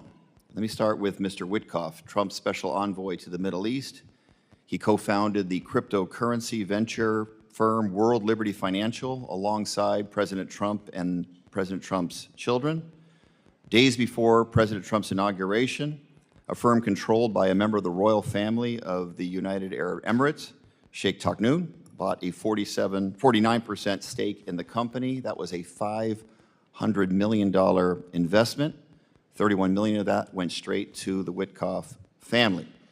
Witkoff was still a financial stakeholder in World Liberty as he was simultaneously leading high-level U.S. government negotiations in his role as special envoy. One of those negotiations was over the export of America's most advanced AI chips to the UAE, negotiations personally attended by Sheikh Takhnoun. In the spring, another company chaired by Sheikh Takhnoun, MGX, deposited $2 billion in World Liberty Financial's stablecoin, the single largest investment in the crypto company ever. Weeks later, the chip deal was announced despite national security concerns. Secretary Rubio, do you believe that Mr. Witkoff has an unacceptable conflict of interest? I have never seen any evidence that he's made any decisions or advocated for any position that's to his personal benefit. On the contrary, and again, I can't speak to all the things you're saying now because that's not, Mr. Witkoff is an employee of the White House and he undergoes the ethics vetting and the procedures for disclosure that are appropriate to them, not to the State Department. But I would just add, I want to be fair, okay? I've never seen the guy ever say anything to me that makes me think this is personal rather than, the only thing he's ever done is spend his own money. Yeah. I know he has spent his own money at great personal expense to fly around the world on his own airplane, not on the government bill. He has, done it, but everything out of his own pocket. Are you concerned about the appearance of a conflict of interest in Mr. Witkoff? I've never seen anything that leads me to have that concern. Again, you've cited a bunch of things. I'm just not aware of those but I'm just telling you my personal interactions with Mr. Witkoff are of a person who just thinks he's serving the country and is happy to do so, not out of any personal gain, but because he wants to serve the country. As Secretary of State, who's in charge of the foreign affairs of the United States, have you spoken to President Trump about any concerns about conflict of interest with Mr. Witkoff? I haven't had to. I've not seen any. Let's talk about Jared Kushner. His private equity firm, Affinity Partners, has raised more than $6 billion since it was founded in 2021, including $1.2 billion just over the last year. Mr. Secretary, are you aware of how much of that $6 billion has been raised from foreign nationals? I don't know anything about it. The answer is 99%. These include sovereign wealth funds operated by Saudi Arabia, UAE, and Qatar. The Saudi Sovereign Wealth Fund is the largest investor in Affinity Partners. In fact, Crown Prince Mohammed bin Salman personally recommended that Saudi Arabia invest in Affinity Partners. The Crown Prince has also personally urged President Trump in multiple phone calls to continue the ongoing war of choice in Iran. Let's put it another way. The man who bankrolled Kushner's business venture is the same man who was lobbying for the war Kushner is tasked with ending. Mr. Secretary, same question. Are you concerned about any conflict of interest by Jared Kushner, the president's son-in-law? Again, in Jared's case, Jared is a private citizen who's been advising and participating in this voluntarily. He's not compensated for it or in any way. But I've never seen from either Steve or Jared on the contrary, all I've ever seen them do is put tremendous amount of time and energy into trying to solve problems, like the amount of time they put into Gaza and the Board of Peace and all of that process. I think, I believe they've done it out of the kindness and goodness of their heart. They think they're serving the country. The goodness of their heart. Mr. Secretary, what Jared Kushner said on 60 Minutes on this very issue, when asked about it, he says, what people call conflict of interest, Steve and I call experience and trusted relationships that they have throughout the world. Reclaiming my time, let's recap. The two men tasked with resolving this country's most sensitive national security issues, including meeting with Iranian negotiators, are profiting off the same countries that they are engaging with. One thing we know for sure, while the Ukraine peace talks are going nowhere and the war of Iran has no end in sight, Witkoff and Kushner are making out like bandits. Meanwhile, a gallon of gas is still hovering about $4.67 in Phoenix, Arizona, that I represent, up nearly 40% from just 18 months ago. The American people are paying more for gas, for groceries, for everything. They're footing the bill while representatives of our government are cashing in. I yield back. Representative Jackson is recognized. Thank you, Mr. Chairman. And thank you, Secretary Rubio, for being here today. Thank you for your work to execute an America First foreign policy that is making America safer, stronger, and more prosperous. From confronting the corruption of the Maduro regime to negotiations with Iran to stabilize the Middle East, you have played a crucial part in spearheading the administration's Peace Through Strength initiative. Secretary Rubio, I want to reiterate what you wrote in your opening statement, that American leadership should always be on behalf of American interest. Thanks to President Trump's historic foreign policy initiatives, the USA has no longer sit idly by as other nations take advantage of American funds and military support. My question, global commerce and diplomacy rely on coordinated strategies with allies to combat illicit trade and support U.S. exporters. To support the Trump administration's efforts to enhance U.S. national security while advancing strategic American investments, I recently introduced the Strategic Export Controls and Border Security Enhancement Act. This bill would codify the State Department's Office of Export Controls and Border Security to strengthen the operational capabilities of allied countries to better protect U.S. critical technologies from diversion and misuse by our foreign adversaries. Secretary Rubio, how is this office being utilized to prevent the illicit trafficking of sensitive and dual-use technologies, and how do you see this office being used to advance America First diplomacy moving forward? Yeah, I think at the core of what you're trying to get to with your bill, and we're trying to get through with our resources, is as follows, and that is that you will say you can't sell certain product, or a certain product can't be exported because it provides, it would be the detriment of the national interest of the United States. But it's prohibited for one country, but it's not prohibited for some other country. They will then set up a company in a third country and use that to evade the sanctions. In essence, you will find a company, let's say it was a sanction against a transfer of technology to a Chinese company that's linked to their military. But they will then figure out a way to set up a company in a third country, in a country that's not barred for export. And they will use that vehicle and that route in order to be able to export a valuable technology. And so what we're trying to get at through our efforts is identifying those countries where that is happening and those companies that are being used for that purpose. And I think your bill, though I haven't read it, sounds like what it would do is it would codify this effort so that it exists beyond this administration. Well, thank you. I appreciate that, and I'm anxious to partner with you from a legislative standpoint on that. So if there's anything in the bill when you do see it that you would recommend, please let me know. Under this administration, the Foreign Service has refocused its diplomatic corps on merit and performance. The State Department has eliminated internal DEIA programs, slashed woke investments, and neutered NGOs that were working against U.S. national interest. We finally have got away from trying to force other governments to adopt the crazy woke social agenda of the failed Biden administration, the same agenda still being promoted by many of the progressive Democrats on this committee, unfortunately. And we are now ushering in a new era of American efficiency and strategic diplomacy. Mr. Secretary, how can this committee continue to provide the State Department with the tools in the upcoming Foreign Service Act reauthorization to advance President Trump's American First agenda and continue this progress? I mean, I think codifying these policies are important so that they exist for the long term. And I want to just say one thing when it comes to the issues that people use the term diversity. The Foreign Service will always be diverse in comparison to maybe some other agencies, simply because foreign service and international diplomacy often attract people that are first generation or maybe even immigrants themselves. They have language skills, they have cultural skills or what have you that sort of attract them to diplomacy to begin with. I think you see it reflected in ambassadorial posts around the world as well, the ones the president has nominated and so forth. I would also add something that's very unique to the State Department, which other agencies don't have. The majority of our employees, over 47,000 of our total employees, about 70,000, 47,000, are locally employed. These are nationals of other countries that work for us, and they're a key part of our missions. We couldn't carry out our mission function in many of these countries without these locally employed individuals that are not even American citizens, but they're valuable resources. They've been there for 15 or 20 years. So in and of itself, I would say the State Department, but ultimately, we want to hire the best people for the job. And that's what we should always want. We want to hire the best people for the job, the ones who are most capable of doing the job. And I think we can do that and still have a very diverse workforce, but not because of the diversity, but because of their skill, their merit, and their abilities. Thank you. I appreciate that. Mr. Chairman, I yield back. Representative Jackson is recognized. Thank you very much. Thank you, Secretary Rubio. Great to see you again. Thank you for your forceful words in support of diversity, although there are some conflicting claims to what it means. Secretary Rubio, I stand before you not simply as a legislator, but as a witness to a moment in our nation's history, and we are threatening to sever the sacred connection between our national interest and our moral obligation. This is a budget hearing, of course, but more than numbers on a page, we have to wrestle with the meaning of what those numbers mean to the lives of real people in real places, whose very existence is bound in no small way to the decisions that we make in this room. I want to start by showing the American people what the dismantling of the diversity, equity, and inclusion means. Under your leadership, we are abandoning the continent of Africa. Would you put this up, please?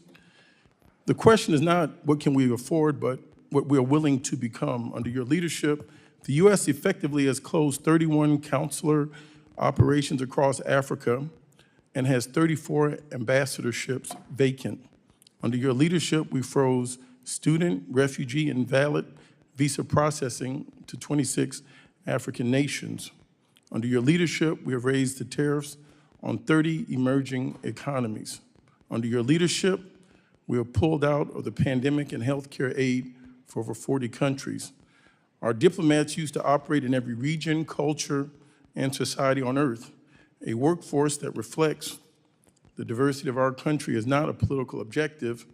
It is indeed, as well as you know, a strategic advantage, as you articulated. Africa and other developing nations are fast-growing and young populations represent one of humanity's greatest opportunities for shared prosperity, climate resilience, and democratic transformation. On global health, last year, the Trump administration cut off all funding to the World Health Organization.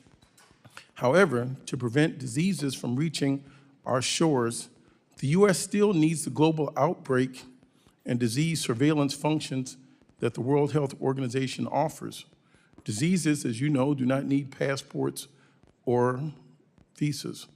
In March, the Washington Post reported that the administration is proposing to spend more than $2 billion a year to recreate a system that you dismantled, such as laboratories, data sharing networks, and rapid response systems that you abandoned when you withdrew from these programs. This is more than 3 times what we had contributed to the World Health Organization. That's waste, fraud, and abuse. How is reinventing the wheel at a significantly higher cost efficient for the American people? You know that, let me just answer that. Since Eastern Congo and Uganda are currently experiencing the 3rd largest outbreak since it was discovered half a century ago, and your response was to criticize the World Health Organization that you had retreated from. Your statement in the administration's action revealed a retreat from our responsibility, a shrinking of the vision of America, and a devastating abandonment of those who have long looked to the U.S. not as a savior, but as a partner in the difficult work of survival and dignity. Moving forward, we would have questions on how the Trump administration plans to address global health crisis, if that is something the United States still wishes to have leadership in. Prior to 2026, U.S. global health was a model for the world. Its initiatives helped contain more than 250 diseases across more than 40 countries. But DOGE and this administration have not told the truth. They told the American people these cuts were necessary. Because I can assure you there is nothing necessary about denying medicine when people are suffering. There's nothing justified in weakening initiatives like PEPFAR and the Global Fund. I'll give you some time, which have stood as shining examples of what this country can achieve when it chooses compassion over indifference. As we look at the HIV crisis, and specifically in Zambia, according to a draft memo that was shared with you, prepared for you by the State Department on African Bureau staff, something that you care about, you considered withholding life-saving assistance to 1.3 million people with HIV in Zambia to force the government to sign a deal giving the U.S. more access to critical minerals.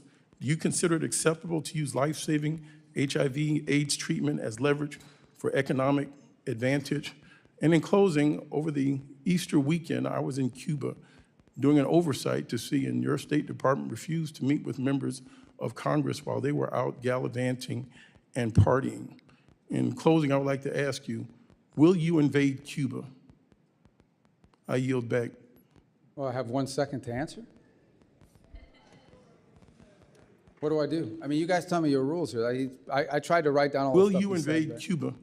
Well, that's not the only thing you said. Mr. Secretary, I'm going to take my time to ask questions at this time, and I'll give you some time to answer. Okay, because I do want to answer a lot of the points he raised.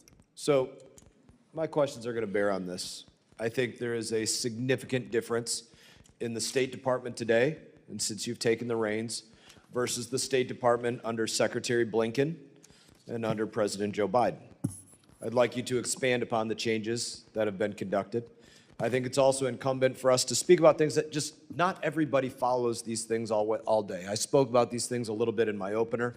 The amount of attacks that have come against the United States of America by the hand of Iran, not in 47 years, just in the last 30 months prior to Epic Fury beginning. I referenced over 350 attacks, 200 wounded, multiple Americans dead, to include Specialist Moffett, Specialist Sanders, Specialist Rivers. We have been ongoingly attacked by Iran just recently. And the United States has largely done nothing about it. I think one of the things that's changed about us is that we are not going to be an America that gets attacked and pretends it never happened, ignores it, does nothing. That was a way of the past. So, Secretary Rubio, I'd love for you to discuss this and discuss the questions that were asked previously, and you have 3 minutes and 45 seconds to do so. Okay, good. And I actually think they dovetail because there's a couple points. First of all, it's just absolutely false that we've abandoned the continent of Africa. As I've highlighted multiple times here, On the diplomacy front, we are deeply engaged in the DRC and Rwanda peace negotiations. In fact, if it wasn't for us, there wouldn't be any negotiations. We are deeply involved in the Quad effort with Sudan that involves the UAE on one side, Saudi Arabia on the other, and it's deeply complicated that we actually have helped host donor conferences. So we are very involved in all of those issues. As I pointed out earlier, we've been working very cooperatively with the government of Nigeria to go after a common threat, terrorists that want to aim at us but are threatening the nation state there now. And by the way, we're opening new areas of relationship like Equatorial Guinea, which is a country we really hadn't had much interaction with for many years, and now that's begun to flourish, and hopefully we can build upon that. In the case of the consular services, we've consolidated consular operations all over the world. And one of the reasons why is you can do it more efficiently. There are areas where literally the number of either visas that are not accepted or even applicants do not justify having a full-time station. We've done this repeatedly, not just under this administration, but previous administrations have done that. And so consolidation of consular services is not unique to the African continent. We've seen it in Mexico, where we're going to close one consulate because the cost-benefit analysis doesn't add up. On the World Health Organization, they basically covered for China during the COVID pandemic. Openly covered for China, refused to disclose the reality of what was happening soon enough, and didn't put the blame quickly enough on where it belonged. But not just the blame, it didn't allow researchers to be able to begin the work of, it took longer than it should have to develop a vaccine and other things because of their attitude towards that. And we have deep problems with the way the World Health Organization seems to play politics on behalf of some countries, and we pointed that out. Now, let me talk about a couple other things you raised. The Global Fund. The Global Fund is very happy. You should call them. They're very happy with us. They put out multiple statements about the work we're doing with that. We are fully compliant. Can I challenge any of his assertions, Chairman? It's my time. No, but I'm just telling you, the Global Fund, we are, for example, there's a 33% cap on what we give. The rest has to come from other donors. We are at that level right now. And if donors give more, we'll give more. We're committed to that. They're very happy with what we have worked out with the Global Fund. I think the other thing you didn't point out is we are not abandoning these countries or these programs. We're entering into compacts. 32 compacts, the majority of them in Africa, in which we go to a country and say, look, rather than force a bunch of NGOs from Northern Virginia on you, we are going to work with you. We are going to give the money government to government, and we're going to work in cooperation with your government to build up your national health system. So not only can you care for the patients you have now, but ultimately you won't have this problem for 5 or 10 years. And they want that. They welcome that. They do not want the ongoing dependency of aid. These countries clearly want to establish their own systems. Come over here because of visa. Representative Jackson, you're not recognized. I know, but on Zambia, look, we're not threatening them with anything. They just don't want to sign a compact. But you do raise an interesting point, not specific to Zambia, but broadly. Okay, there are a lot of countries we give a bunch of money to. You sit there and you say, okay, we donate $50, $80 million a year to this country. We do all the aid for that country. But all of the contracts, all of the rare earth minerals, all of the financial benefits, all of the commercial deals are with China. So explain to me, how is that good for the American people that we are in a country that we take care of all of their problems, but then all the economic benefits flow to China or some other country? That has to be talked about. How can I justify to the American people that we flood a country with American aid, but all of the commercial benefits in that country go to China or someone else over us? That is a legitimate thing to discuss with every country in the world that we give a lot of aid to. That is the reason why aid should not be separated from policy, because it has to reflect our national interest. Thank you, Secretary Rubio. Representative Kamlager-Dove.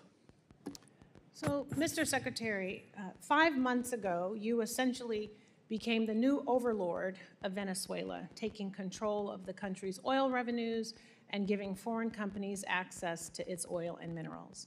But you have provided no real transparency about where the money is going and who is benefiting from this arrangement. I want to now talk a little bit about Mauricio Claver-Carrón.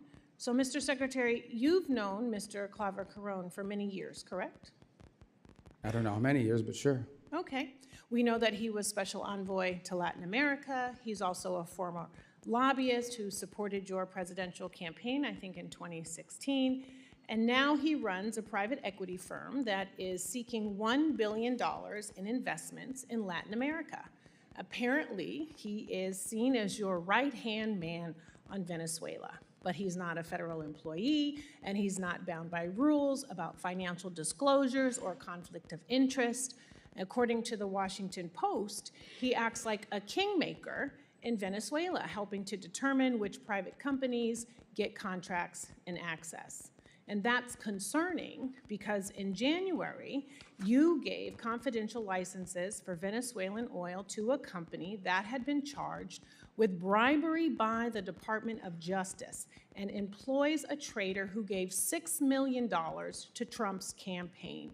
Some have said that Mauricio is the Jared Kushner of Latin America, but Mauricio has said that Jared Kushner is the Mauricio of the Middle East. So who is Mauricio, and why is he riding on private jets to Caracas with executives from firms trying to get contracts? And why is he texting Delcy Rodriguez on the regular? Who is he working for? Okay. I'm gonna allow you to respond.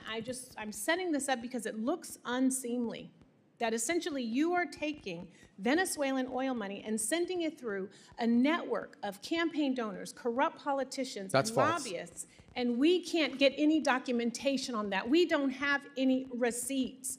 So the question is anyone from the administration, directly or indirectly, benefiting from the contracts being doled out in Venezuela? Is this where I get to answer? Yes. Okay, perfect. Number one is the number of people. Mauricio is one of many people that are involved in what's happening in Venezuela. There's not a day that goes by that we don't have someone who's interested in what's happening in Venezuela for a variety of reasons. Nor is he the only person in the United States that directly contacts Delcy Rodriguez and others. There is a stampede of people that want to be involved in Venezuela. Mauricio is one of many, but by the way, not involved in Venezuela. I am not knowledgeable or know of any financial links he has to anybody in Venezuela. So I'm going to reclaim my time, Mr. Secretary, Well, but I'm glad that you said that. Because you have said these things, you have shared these talking points before. They're not talking points, they're the But it is truth. hard to take your word for it when this is the most corrupt administration in American history. Well, that's We're your talking opinion. pardons for sale. We're talking about no-bid contracts to those on Trump's family and friends plan. We're talking about a $1.8 billion slush fund. And I think that's corruption. The American people think that's corruption. They want to know if you think that's corruption. Okay. Number two, this goes right to the point of transparency. You're absolutely wrong about the way the money flows. It's pretty straightforward, and I'll share. So I'm going to have to reclaim So my when- time again because well, then, the what kind question of about process is this? They get to corruption- ask the questions and you don't get to question about- answer? It's my time. The question I don't know about about you. When corruption is it is my really time? important. So why am I because here if I don't you get to answer can't your call questions out or your co- defamatory statements? Reclaiming my time, Reclaim. Mr. I want Chair. you to, but I want to reclaim. Well, do I get time? This Because you is make my these time, defamatory Mr. Chair. statements and no one can talk here. If This you is crazy. can't call out corruption in this country, then how can you call it out in another Well, I can't say country? anything 'cause you That won't is let me the speak. question. It is about credibility and your credibility. And your credibility meter is on empty right now. This See, oil. these guys who just get to talk and I don't get to Who answer? determines the barrels of oil that get Why- sold? How but you many won't let of me them? At answer your what question. price I have does an it answer get for your sold? question. Where is it going? Oh, I get will it. They let have to you. use their time for me to answer The your onus question. is on you to a prove joke. that there is no corruption happening. Well, how do I That is prove it if your you don't let me talk? responsibility as the Secretary of State. And you know what? Normally, we would have access to that data.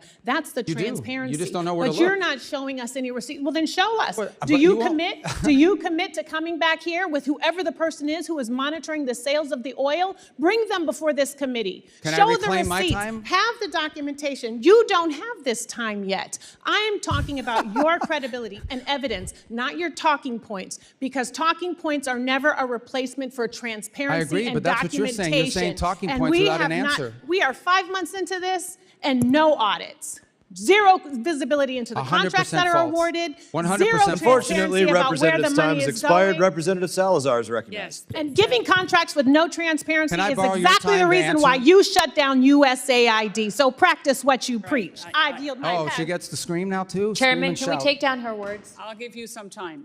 I'll give Yeah. you some of my time. Let me just Okay. just Oh change God, what the kind of thing energy. is this? What is this? You get asked questions for 5 minutes and you don't get time to answer. It's not a hearing. I think you said clown Like show a dunk before. tank. I What don't, is I don't this? have to tell you. I don't. I'll I've give even you used ti- their time. How can I answer the question? They don't even give me time. I've had to use their time to answer your questions. Yes. All right, whatever. All right, so I don't need to tell you that in my community, the city that I represent, the city of Miami, you're one of the most illustrious representatives, and that we're very proud of you, not only the Cuban Americans, but the Hispanic Americans in my Why is she community. leaving? I'm So going to answer her questions. I will. Oh, she's going. Okay, I got it. Well, thank you for coming. All right, so we're going to talk about, I just want to give you time to answer and then talk about Venezuela and talk about Cuba. So let's go back to Venezuela. Let's start with that. You said that stabilization, recovery, and transition. Those are the three steps that the State Department was going to implement in Venezuela. I believe that transition is the free and fair elections. The Venezuelan has a very robust opposition forces. We have Maria Corina Machado. So the big question here is that in order to avoid any type of misunderstandings like the one that we were hearing from my illustrious colleague, is that we should have free and fair elections that will bring rule of law, and the rule of law will then be able to bring in a lot of investments from the United States with transparency. Why can we not start right now the process of sending the message that we are going to establish, let's say next year, at the end of next year, a free and fair election sponsored with the United States, or by the United States? Yeah, thank you. Well, it all ties together, so I'm going to try to use the... It all ties together, Okay. correct. So let me first say about the oil stuff, which is a bunch... I don't even remember half the stuff that was being screamed at me, because most of it not entirely is false. Here's what happens. When there are sales of oil from Venezuela, they used to, sell it at a discount because of sanctions, and they had to do all kinds of evasive matters. Now they're able to sell it at market price to great benefit to the Venezuelan people. That money and those proceeds are deposited in a treasury blocked account at Citibank. That account, by the way, is audited by KPMG.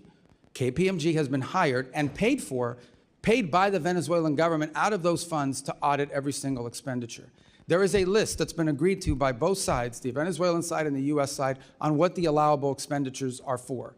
So, for example, they've used 250... I need to go to 3 other countries, so I'm not sure what the chairman wants to do, but I understand that you're answering her question. Oh, but this is but it's tied to your point, because they'll be able to do the other ones quickly thereafter. Again, I know this is outrageous because I have to use your time to answer questions. That's correct, but I need to serve the community. I need to ask you about other countries. So then bottom line is, the money that's spent in Venezuela is audited by KPMG. It only goes to certain determined points, and it doesn't go to the individual benefit of anybody. Those are just false, outrageous So when can we pivot to free and fair elections? So the second point is on the transition phase, which is the third phase. The second is stabilization and recovery. Part of the recovery phase is creating the conditions for a free and independent press. You need to have independent press in order to have free and fair elections. We've seen an uptick in that activity. It's not 100% there, but it needs to continue to grow. You need to give space for the political parties to organize and to mobilize, because you can't participate in an election if you haven't had the time to do so. And you need a new electoral commission.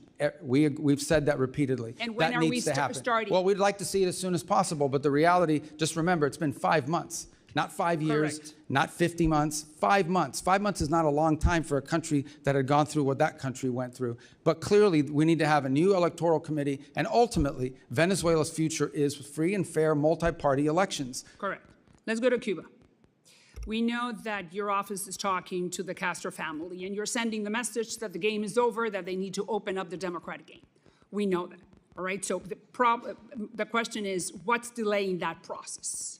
Well, it's not that it's delaying the process. We've had conversations. We have diplomatic engagements with the Cubans consistently over time, over multiple reasons, and for many reasons over the years. In fact, the CENTCOM was just down at the fence line in Guantanamo, not CENTCOM, SOUTHCOM, over the weekend as well.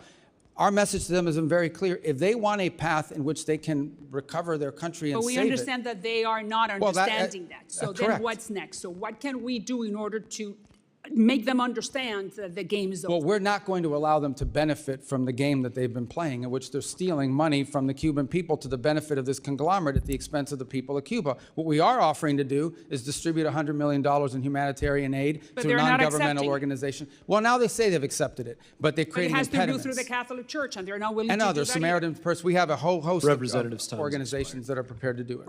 Representative Costa is recognized. Thank you very much, Mr. Chairman and Mr. Secretary of State. Appreciate your presence. A lot of area to cover, but I'm concerned about America's presence and the international arena that we live in today. Ronald Reagan once described America as being the shining city upon the hill, one that other countries sought to emulate. You're familiar with that quote. I'm worried that our smart power that underpins our global standing, gives us credibility, clout, and coherence, is today in a democratic recession. That's my view. And I think American leadership is more important than ever before, and I think it's lacking. And do you agree that our smart power remains an important tool of our U.S. statecraft? Well, absolutely. And Well, but we're vacating the field. 2/3 of our ambassadorships or posts are empty. Our alliances, we hit our friends with tariffs, berate our partners for not supporting a war that they were not ever brought into in Iran, and only later walk back the plans to withdraw troops from our European allies. On foreign aid, we've scrapped USAID and dismantled our global humanitarian networks. And in the vacuum, as you know, China has come into that breach. I want to talk, we have a deal, this is, I think, a good example. You've not granted final approval on $14 billion arms deal for Taiwan, which I want to emphasize was a sale, not a gift. Do you think that protecting Taiwan is still important? it is. We gave them we had an $11 billion sale, the single largest in history, just in December. But it's not a gift, it's a sale, and why are we withholding? Why are we withholding the $14 billion? We're not withholding. It's just under review still. It has, but we just executed one in All right. December, which was Let's more than move Biden on. did in 4 years. Let's move on to NATO. You know, the president's described as a paper tiger, and he's made no hidden about his disparaging comments about our allies, which I think are dangerous. That undermines the longest, the strongest alliance that we've had post-World War II. Do you think that NATO is a paper tiger? The big what, I'm sorry? Do you think NATO is a paper? I think NATO's in need of deep reform, and part of the Well, reason, but I mean, that reform's taking place. I mean, we can talk about it, and you ought to be able to take some credit for this. Look at Poland's up to 5.0, their GDP for defense. Poland's not the problem. Well, a lot of Eastern, but we're working on this and we're making progress. Would you not agree? I don't agree. I think we're You making don't agree that progress. we're making progress? Well, I agree we're making progress with some countries, but others are saying their 5% or even their 3.5% includes, for example, pensions to veterans. That's not defense spending. Well, of course not. But I mean, I don't think that the confidence and the support that used to be a part of that transatlantic partnership is still there today. And you go to Europe and I go to Europe and we sense that in the people that we talk to. Let's move over to Ukraine. I've spent a lot of time and engagement there. I know you have. You talked about it earlier today.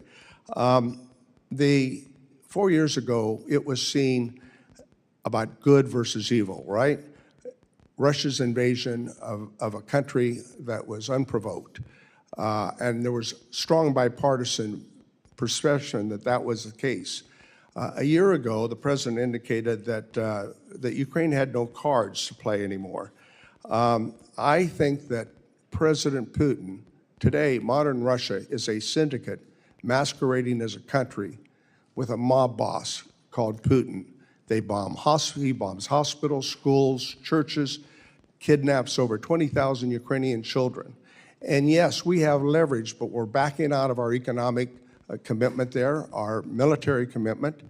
And, but yet, we see these brave Ukrainian people standing up for their sovereignty and actually taking a whole new page out of warfare in terms of something that we could learn from. When is the president and the administration going to use the leverage that we have over Russia?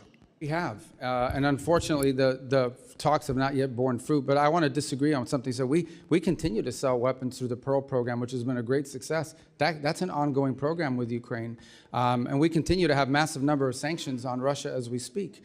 The problem has been, We've put the sanctions on and off again. No, most of the sanctions are still on. The only one that's been waived for a limited period of time in order to provide more oil to the global market and stabilize prices is oil. And those are time determinate. These are 60-day waivers. These are not permanent. Is it the intention to re-engage in the efforts to form a ceasefire and a peace agreement? Oh, we're prepared to do so. Unfortunately, you know, those efforts proved less than fruitful. You know, we spent a year on it last year, but we're prepared to do it as soon as they're prepared to do it. That offer, we've made it repeatedly. We're ready to go. We're prepared to play that role. I think more to be continued, but thank you very much for your time. Representative Huizenga is recognized. Thank you, Mr. Chairman. Secretary Rubio, good to be with you. And while we're addressing all the important issues like your shoes, I just want to formally invite you to DJ my next event. I would recommend maybe DJ Overlord be your new nickname. I apologize for many of my colleagues here because you're right, they're not giving you the opportunity to answer extremely important questions. I'm going to hit a number of issues very quickly. Coido prison in Venezuela. I believe yesterday you were quoted as saying that it had been closed down. I've got some close friends, contacts there that believe that there are still 25 prisoners that are still there. So I don't ask you necessarily to address it, but I'd love for you to take a look at that and get Just to get be back clear, us. the interim government said they intend to close it, and we will hold them to their promise. Please do, and make that as rapid as possible. Along the lines of where Dr. Jackson was talking, Ronnie Jackson, one way we've maintained our lead regarding the AI arms race is cutting off China's access to essential chip-making tools made in America and by our allies. Unfortunately, the Netherlands and Japan continue to sell their critical tools, while here in the U.S. we maintain stricter controls.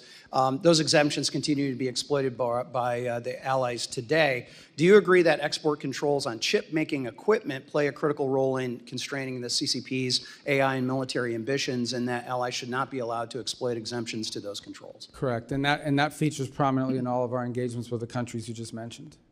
All right. Shifting gears, last November, President Trump hosted all 5 Central Asian presidents. I happen to chair the South and Central Asia Subcommittee for the C5+1 Summit. That was a historic movement.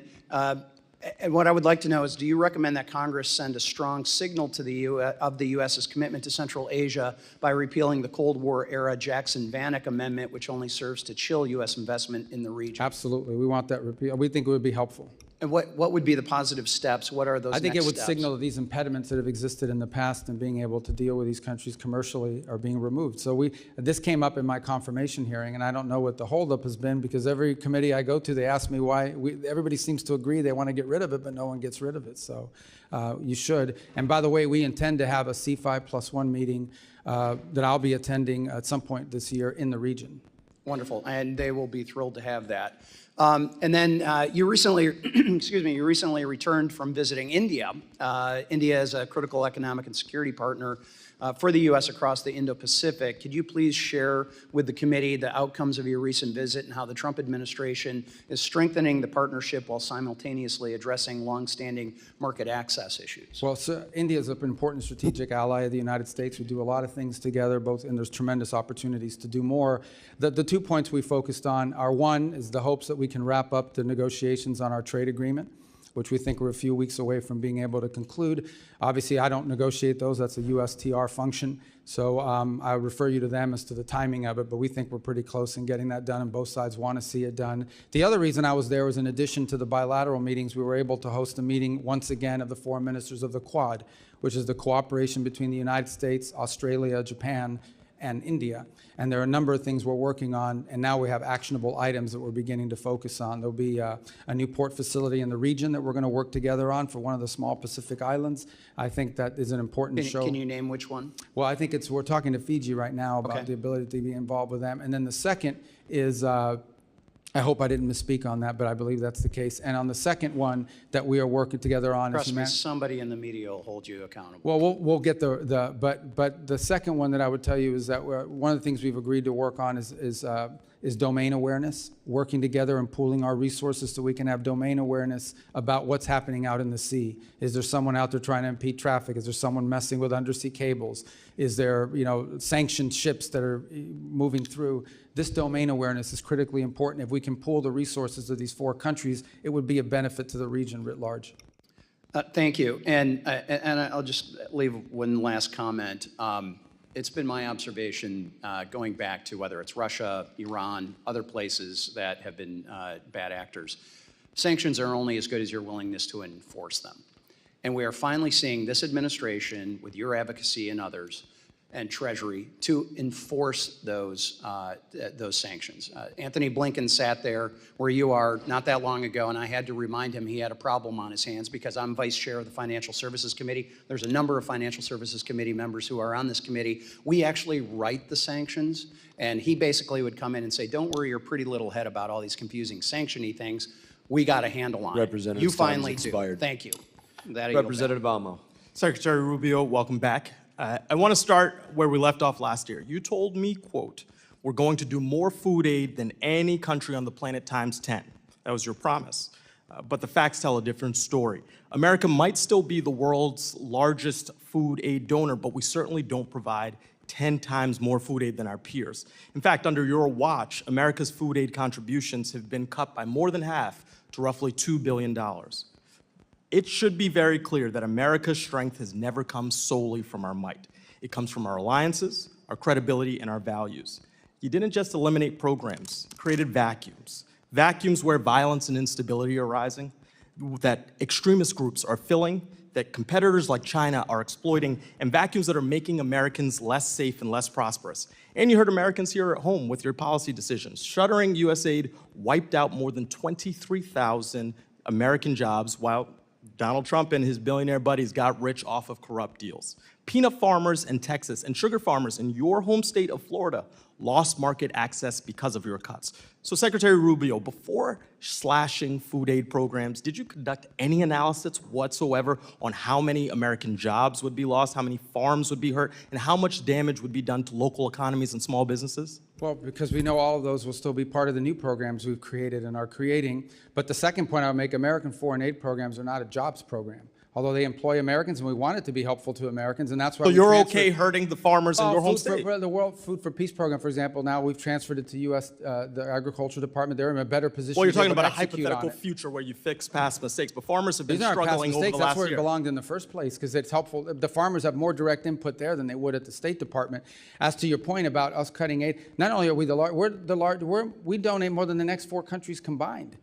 We do more than anybody else. But we went down, and there are consequences. Look, from where I sit. But why are we in charge of feeding everybody? This is not about charity. This is about our economy and values. I didn't say that you got to do it all, but you can't cut when you know without analysis that bad things are going to happen. But we replaced. We have new programs that are actually working better. Well, It's getting food to Mr. people Secretary, faster. if I may, from where I sit, you, Donald Trump, Elon Musk, you got together, you made these cuts blindly because you did not say that you conducted any analysis. You just said we cut because we have a hypothetical future that we are trying to create, which is not a serious plan. And that's not regard for the economic damage to our farmers, to our small businesses here at home who are feeling that pain. And moreover, you've had lives lost. And I want to get to that point. I want to introduce you to Mary Sunday. She is behind me, and after your food aid cuts decimated the World Food Program's ability to feed the Kenyan refugee camp she lived in, Mary's 7-month-old daughter, Santina, died of malnutrition. This is the only photo Santina's parents have of their daughter. Before Santina died, you looked me in the eye in this room, and you said, "No children are dying on my watch." She was a child. She had a name, a family, a future ahead. Now she's gone. She is one of over 500,000 children who died last year after your administration pulled the plug. Yesterday, I heard your testimony. You said you're seeking outcomes with foreign aid programs, but the outcome that I see is dead kids. So, Mr. Secretary, I want to ask you again, and with a real direct answer, please. Were you lying to Congress when you claimed no children were dying on your watch, or did you simply never bother to calculate the human cost of your decisions? That number you're throwing around is a false number. It's a false number. And not only that, you're equivocating that the death of an individual is responsibility of the United States. There are 500,000 others. No, that's a false. That's a Mr. false Secretary, thing. the numbers are there. No, the numbers are not Here's there. The thing. numbers are You opinion of experts you have who a got their narrative to contracts share. cut. Mr. Chairman, These I are want to people that enter got into their the record these articles that show last year alone, over 155,000 children died from malnutrition. Over 126,000 children died from diarrheal diseases. Over 165,000 children died from pneumonia as a result of these cuts. So here's the deal. You promised more food aid, instead there were cuts. You promised America first, and said American workers, who you said aren't a priority for you. You said it's not a jobs program. They lost their jobs. You promised strength. Instead, we have lost influence, credibility, and trust. And you promised children weren't going to die. You said that to me right here. You promised peace as well. Instead, your illegal war of choice with Iran is driving up fuel prices and grocery costs while putting millions more at risk of hunger worldwide. This is not about charity. This is about values. So whether it's negligence or ideology, the result under your watch is the same. Weaker alliances, higher costs, dead children, and a less secure America. result is so we my spend more money than- my time is expiring. So I'm going to take these seconds to say, what are you going to do to clean up the mess that you Representative's created? time has expired. Representative Davidson is recognized. Thank you, Chairman. Mr. Secretary, thank you so much for your faithful service to our country. Your leadership as Secretary of State provides confidence at home and abroad. And I would like to highlight that your personal testimony at Charlie Kirk's memorial service and your remarks at this year's Munich Security Conference resonate with me and with many of my constituents, so thank you. I only have time for a few quick topics. So first, thank you for leading one of the most thoughtful national security strategies I've seen in the post-Cold War era.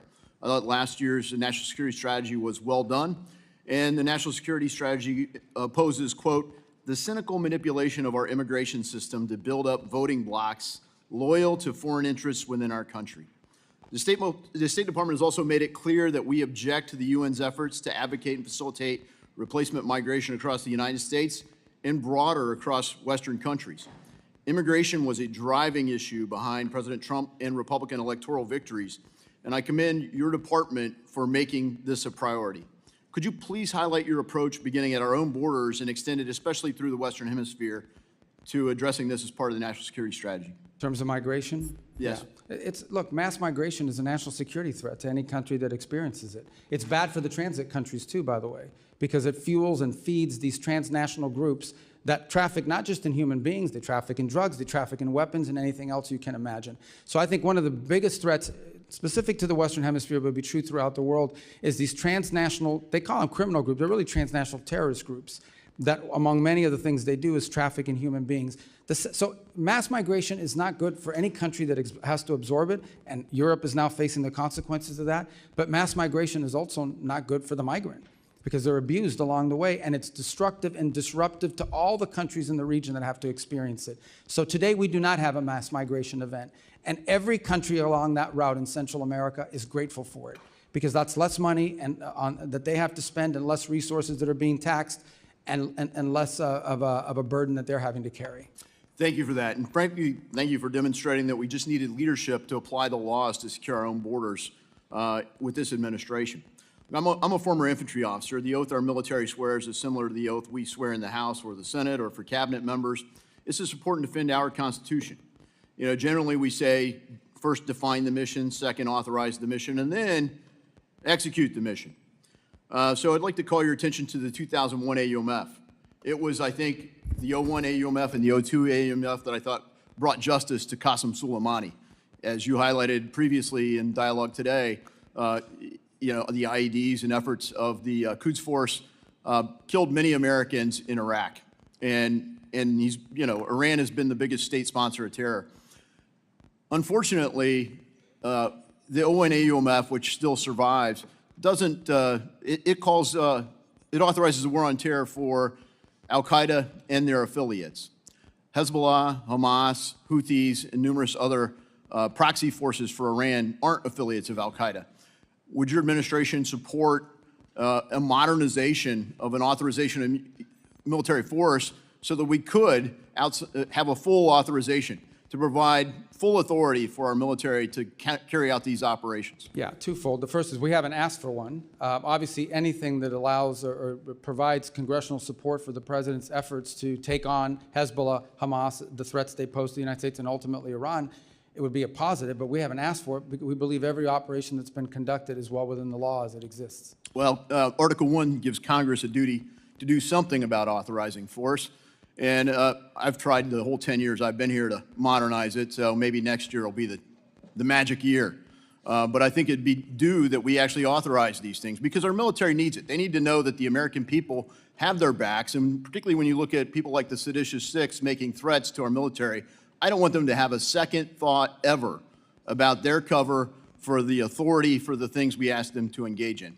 Because frankly, the problem in the post 9/11 era hasn't been whether there's a just cause, it's been whether we've given our military everything they need to achieve it. They've been tactically brilliant and operationally brilliant, and I'd say that's true even in Iran. But they haven't strategically been able to succeed, and part of that's because the United States hasn't been united behind it. And I guess towards that end, you've stated missions here, we're clearly not united as a country in Iran. So briefly, you know, what authorization do you need to carry out further operations in Iran? Well, that's contemplated now. They're all within the president's powers, in our view, under the Constitution, to address imminent and emerging threats against the interests of the United States. If those circumstances were to change, we would obviously engage Congress in that conversation.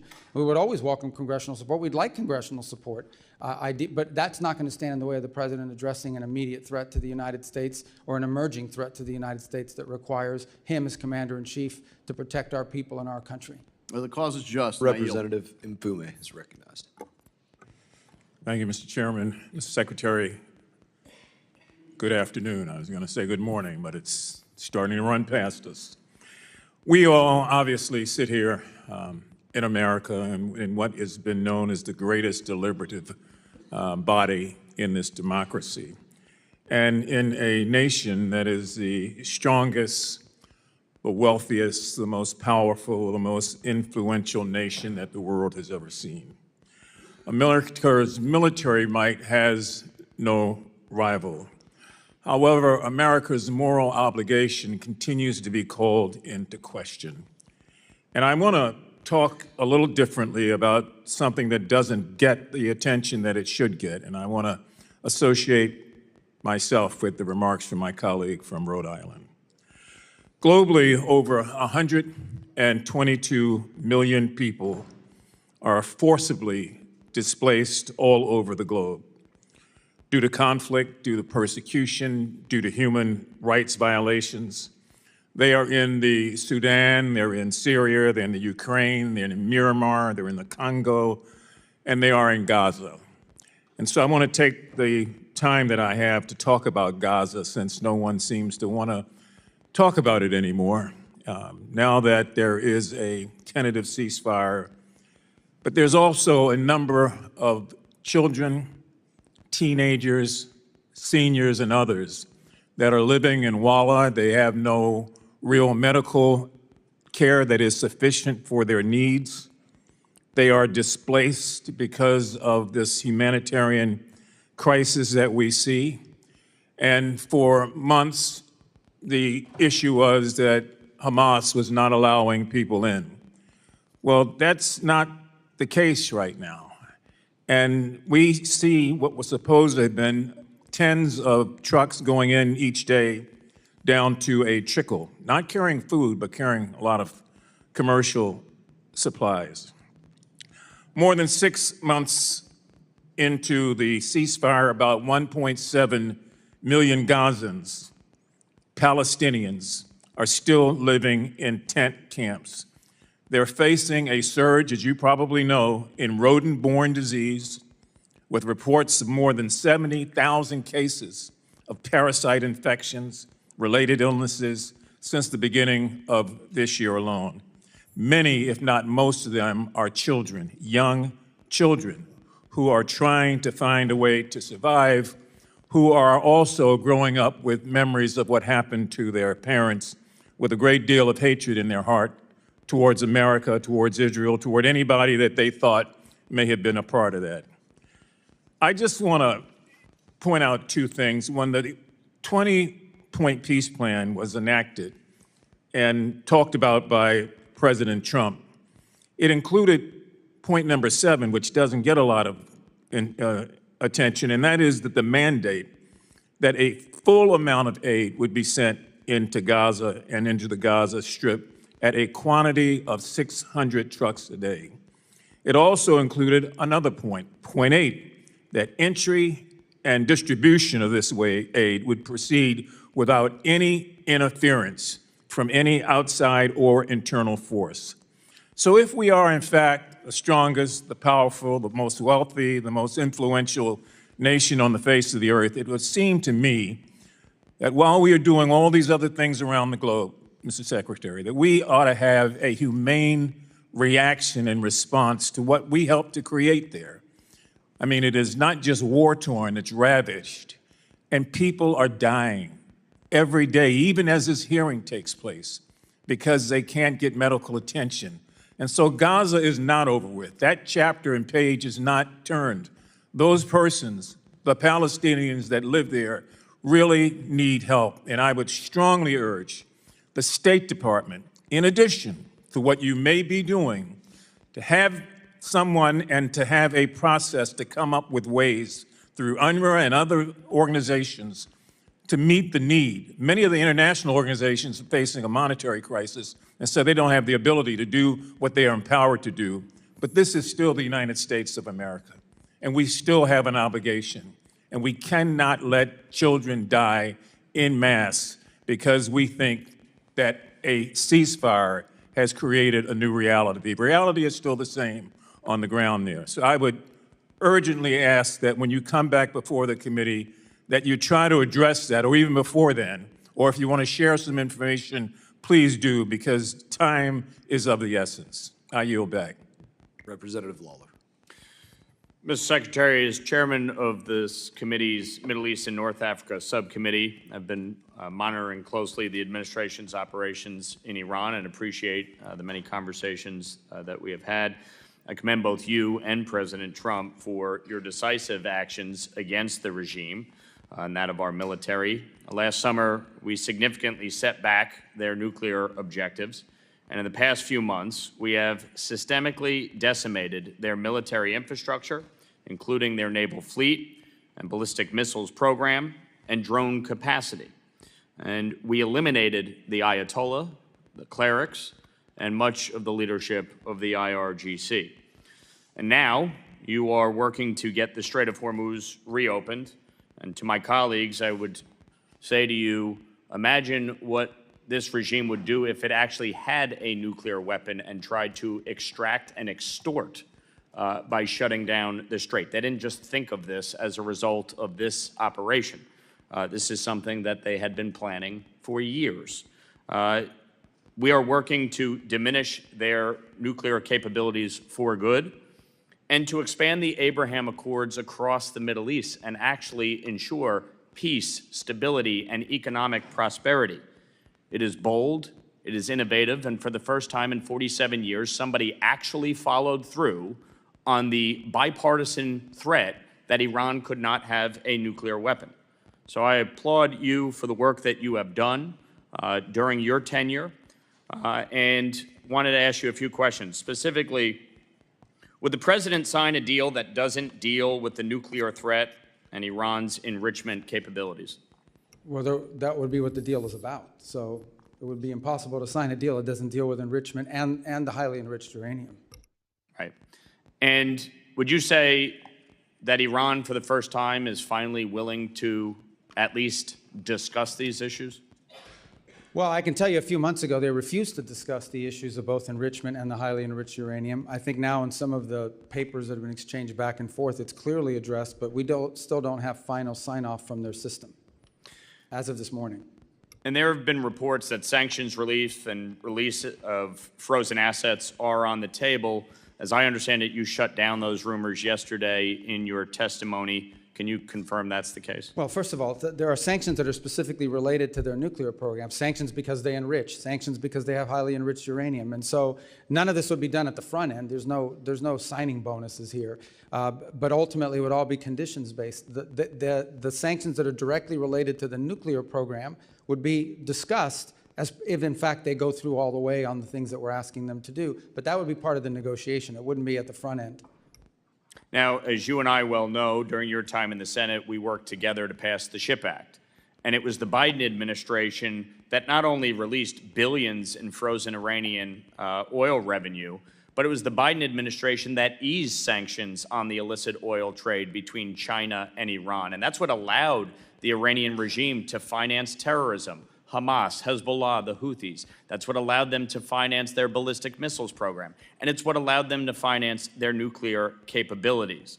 So as you look at all of this, the bottom line is, from our perspective, we want the nuclear materials out. And so ultimately, no dust, no money, correct? That's right. And to be clear about we're talking about 60% highly enriched uranium that has no peaceful purposes. The only reason to have 60% highly enriched uranium is to be one step away from turning it into 90% highly enriched uranium, which you would weaponize. So that has clearly been one of the things that has to be part of this agreement. Okay. The disposition of it. One thing I just wanted to say as part of any negotiation, please keep in mind the U.S. Victims of Terror Compensation Fund and make sure that our 9/11 families continue to be compensated on the sanctions for Iran's terrorist activities. You know, a number of my Democratic colleagues have pushed war powers resolutions. From your experience and position, does this grandstanding benefit the United States, or does it benefit the Iranian regime? You know, the Iranians have misunderstood it in the past. They think, and I've seen others, not just the Iranians, but on different war powers resolutions, they think that if this thing passes, that means the president will not be able to come after us, so he no longer has any leverage. I think I've seen reflections of that from them in the past. Obviously, look, Congress has its prerogatives. You'll vote on what you're going to vote on. You're asking me whether it's had an impact. I think if you see how it's reported on Iranian state television and things of that nature, it makes them think that somehow our hands are going to be tied and we won't be able to do anything to them, so why make a deal? Appreciate it. Representative McBride. Thank you, Mr. Chairman. Thank you, Mr. Secretary, for joining us today. Like you, I attended the Munich Security Conference earlier this year, and in a meeting that I had with several European prime ministers and several of your colleagues within the administration, your colleagues recognized that NATO is both bigger and better funded today than it was 10 years ago. And I am fully willing to admit that that is a byproduct of several factors, including Putin's aggression, previous administrations, and indeed a byproduct of actions by this administration and this president's first term as well.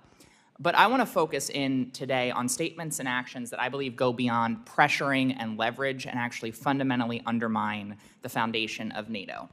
On January 21st of this year, in the president's speech in Davos, he said, we, quote, never got anything from NATO. 2 months later, the president said on Truth Social, speaking of NATO, they will do nothing for us.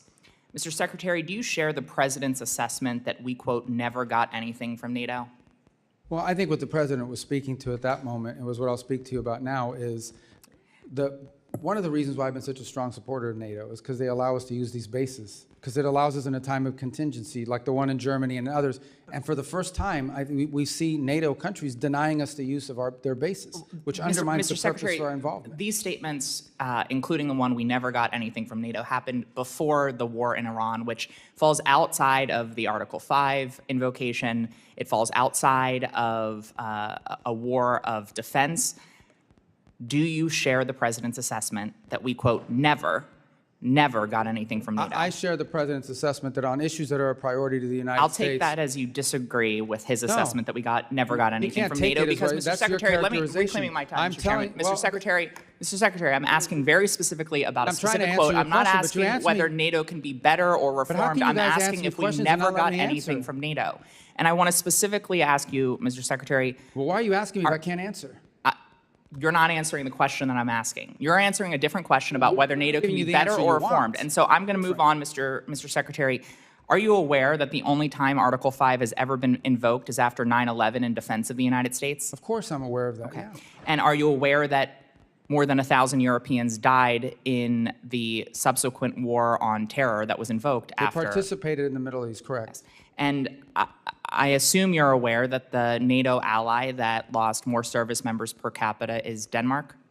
Denmark, I thought it was that the UK had suffered more. More per capita. Okay, gotcha. Okay.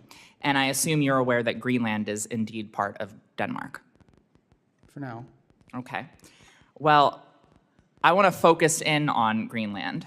I joined the bipartisan bicameral trip to Copenhagen as the administration that you're a part of sought to seize Greenland. In the president's speech at Davos, he said, referring to Greenland, quote, you need ownership to defend it. Mr. Secretary, does the United States need to own land within NATO to defend it? And the truth be told, we are actually involved in conversations with Greenland and Denmark on the use of Greenland for collective defense for all of us. It's a key part of missile defense, but we're involved in those talks right now, so I think we're in a good place on it now. But I don't want to put stuff out there in the public record that would undermine the conversations we're having with them on it. So, specifically, I'm not asking about whether we're going to do more within Greenland for our collective defense. I think all of us share that goal, including Denmark and Greenlandic people.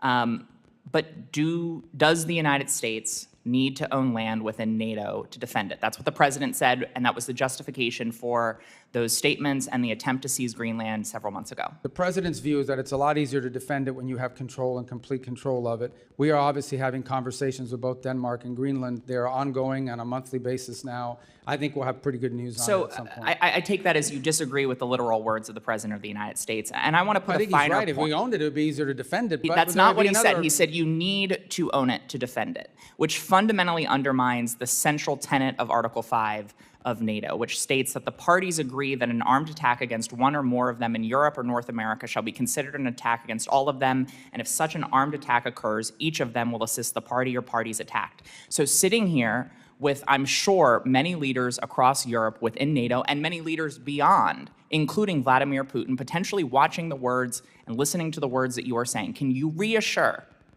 our NATO allies and make it clear to Vladimir Putin that if a NATO ally is attacked and Article 5 is invoked, that we will defend them? The United States is still in the NATO alliance, and we'll be there in Turkey to talk about all these topics. The president himself will be attending the next NATO meeting of heads of state, where all these points will be made clear. We're still in NATO, but NATO needs significant changes, and the president has made that clear. And he's very disappointed in NATO. Representative Self is recognized. Thank you, Mr. Chairman. Thank you, Mr. Secretary, for being here. I want to continue on NATO, but first of all, would you like 30 seconds to respond to the last questioning? Well, thank you. The bottom line is the United States, look, with the NATO, I've been a strong supporter personally in the Senate and otherwise of NATO, and I still see the utility in it. The problem with NATO, as I want to point out, is those bases that we have in the region is one of the reasons I used to argue why NATO was so important, is it allowed the U.S. to project power and have power in case of contingencies. And we had a contingency, and we had countries in NATO that said, no, you can't use our bases, particularly Spain. Now, I want to be fair. There were other countries that have been extraordinarily cooperative in what they've helped us to do, some publicly and some privately. But I think the president's irritation with NATO is that in a time of conflict and crisis where the United States had a need, you had members of this alliance who are constantly asking us to get involved in European matters, like Ukraine and things of this nature, who in our time were actually telling us, no, your tankers can't use our airbase. No, you can't use it to refuel. No, you can't use it for logistical support. And he's very what kind of alliance is that? I think the other thing that's concerning is that apart from NATO, you have this European effort to stand up some sort of a military force, some of which may trigger actions that would then lead to an Article 5 invocation. That's a separate topic, but one that also needs to be discussed. So I think the next meeting of NATO in Turkey in July is probably the most important meeting in NATO's history, because there are some things here that need to be cleared up and fixed. Thank you, Mr. Secretary. I chair the European subcommittee on this committee. I was in Europe for 8 years on active duty to include European Command and the NATO-shaped military headquarters. I want to point, you gave us a really masterful review of the global situation early in your spoken remarks. I want to ask you to comment on another part of Europe that we've not talked about that I consider very fragile, and that's the Balkans, particularly the Western Balkans. I just completed a trip through Bosnia, Herzegovina, Serbia, and Kosovo. I talked to government officials. I talked to opposition members, students, obviously the country teams, KFOR, NGOs, talked to everybody I could talk to. It's extremely fragile right now. Thank you for the ambassadors that were recently nominated for that region. I noticed that Kosovo did not have an ambassador nominated, and I would ask for your support there. We have 4 NATO allies that are also blocking Kosovo's entry into NATO. Obviously, we have the intractable issue between Serbia and Kosovo, that Serbia considers Kosovo a province. Most of the world recognizes Kosovo as a sovereign nation. We have the change in the high rep coming in Bosnia-Herzegovina. This is an extremely fragile area of Europe, and I would ask for you to support Kosovo's membership in NATO with those 4 countries at the meeting in Turkey that you just mentioned. I'm looking for stability and balance in the Western Balkans. Our troop presence is very, very important in that region of the world in terms of the KFOR particularly. And I know we're looking for a high rep, and I just ask for any comments you have on the Western Balkans. I consider them fragile. Well, as you know, the pre-existing high rep has resigned, and so there's a new candidate that we'll be supporting. He's an Italian gentleman that we think would do a good job of helping provide some stability to that position. Beyond that, we remain engaged on this topic, as you've pointed out, and have so done privately as well. The last thing we want to see is any sort of conflict in there, any sort of partition, division, things of this nature, and that would create further conflict. I can't speak to expansion of NATO. I'll be frank with you. Based on my last meetings with the foreign ministers, and obviously perhaps Secretary Hegseth has additional comments on this point, but at least what I perceived is that, right now, generally speaking, NATO is so focused on some of these other issues that have been raised here today that expansion, particularly in the case of Kosovo, but other topics, isn't really on the forefront of some of the agenda of these countries. But that doesn't mean it will never happen. It just means it's not really, given these other sort of friction points, it has not featured prominently in recent conversations with our NATO allies. Yes, Mr. Secretary, you look at the Western Balkans, there's kind of a hole there in terms of EU membership and NATO membership. So there is a lack of stability. With that, I have 30 seconds left. I'd like to yield to my colleague. Thank you very much, Honorable Congressman Self. I just want to finish with what I was trying to ask you, Mr. Secretary. Let's go to Colombia. President Trump just endorsed Abelardo de la Espriella. We have information, sir, that there are forces preparing a major election fraud coming up in 3 weeks. My question to you is very clear. We need to send a message to the Colombians that they need to have free and fair elections. So are we prepared to say that whomever participates in that type of fraud process during the presidential election, can we sanction them with OFAC sanctions, canceling United States visas for them or for their family members? Look, I can't make that. I would say to you that we are going to be very forceful in ensuring that there is a free and fair election in Colombia and do everything within our power to ensure that that happens. Specifically, time's expired. Representative Dean is recognized. OFAC. Thank you, Chairman, and Ranking Member Meeks. Welcome, Secretary Rubio. I want to take a moment to echo the sentiment about this administration. Under your leadership, we are going backwards. We're losing our moral standing. We're alienating our allies. Our status as the indispensable nation is in question. I had hoped that President Trump would have used you more. I had hoped he would have used diplomatic tools more instead of family deal makers. A prime example of where we have lost ground is the destruction of USAID and the U.S. foreign assistance apparatus. Secretary Rubio, I agree with your stated intention to spend foreign aid effectively, efficiently, and aligned with American values. Your written testimony certainly paints a rosy picture of the State Department's progress in achieving those goals.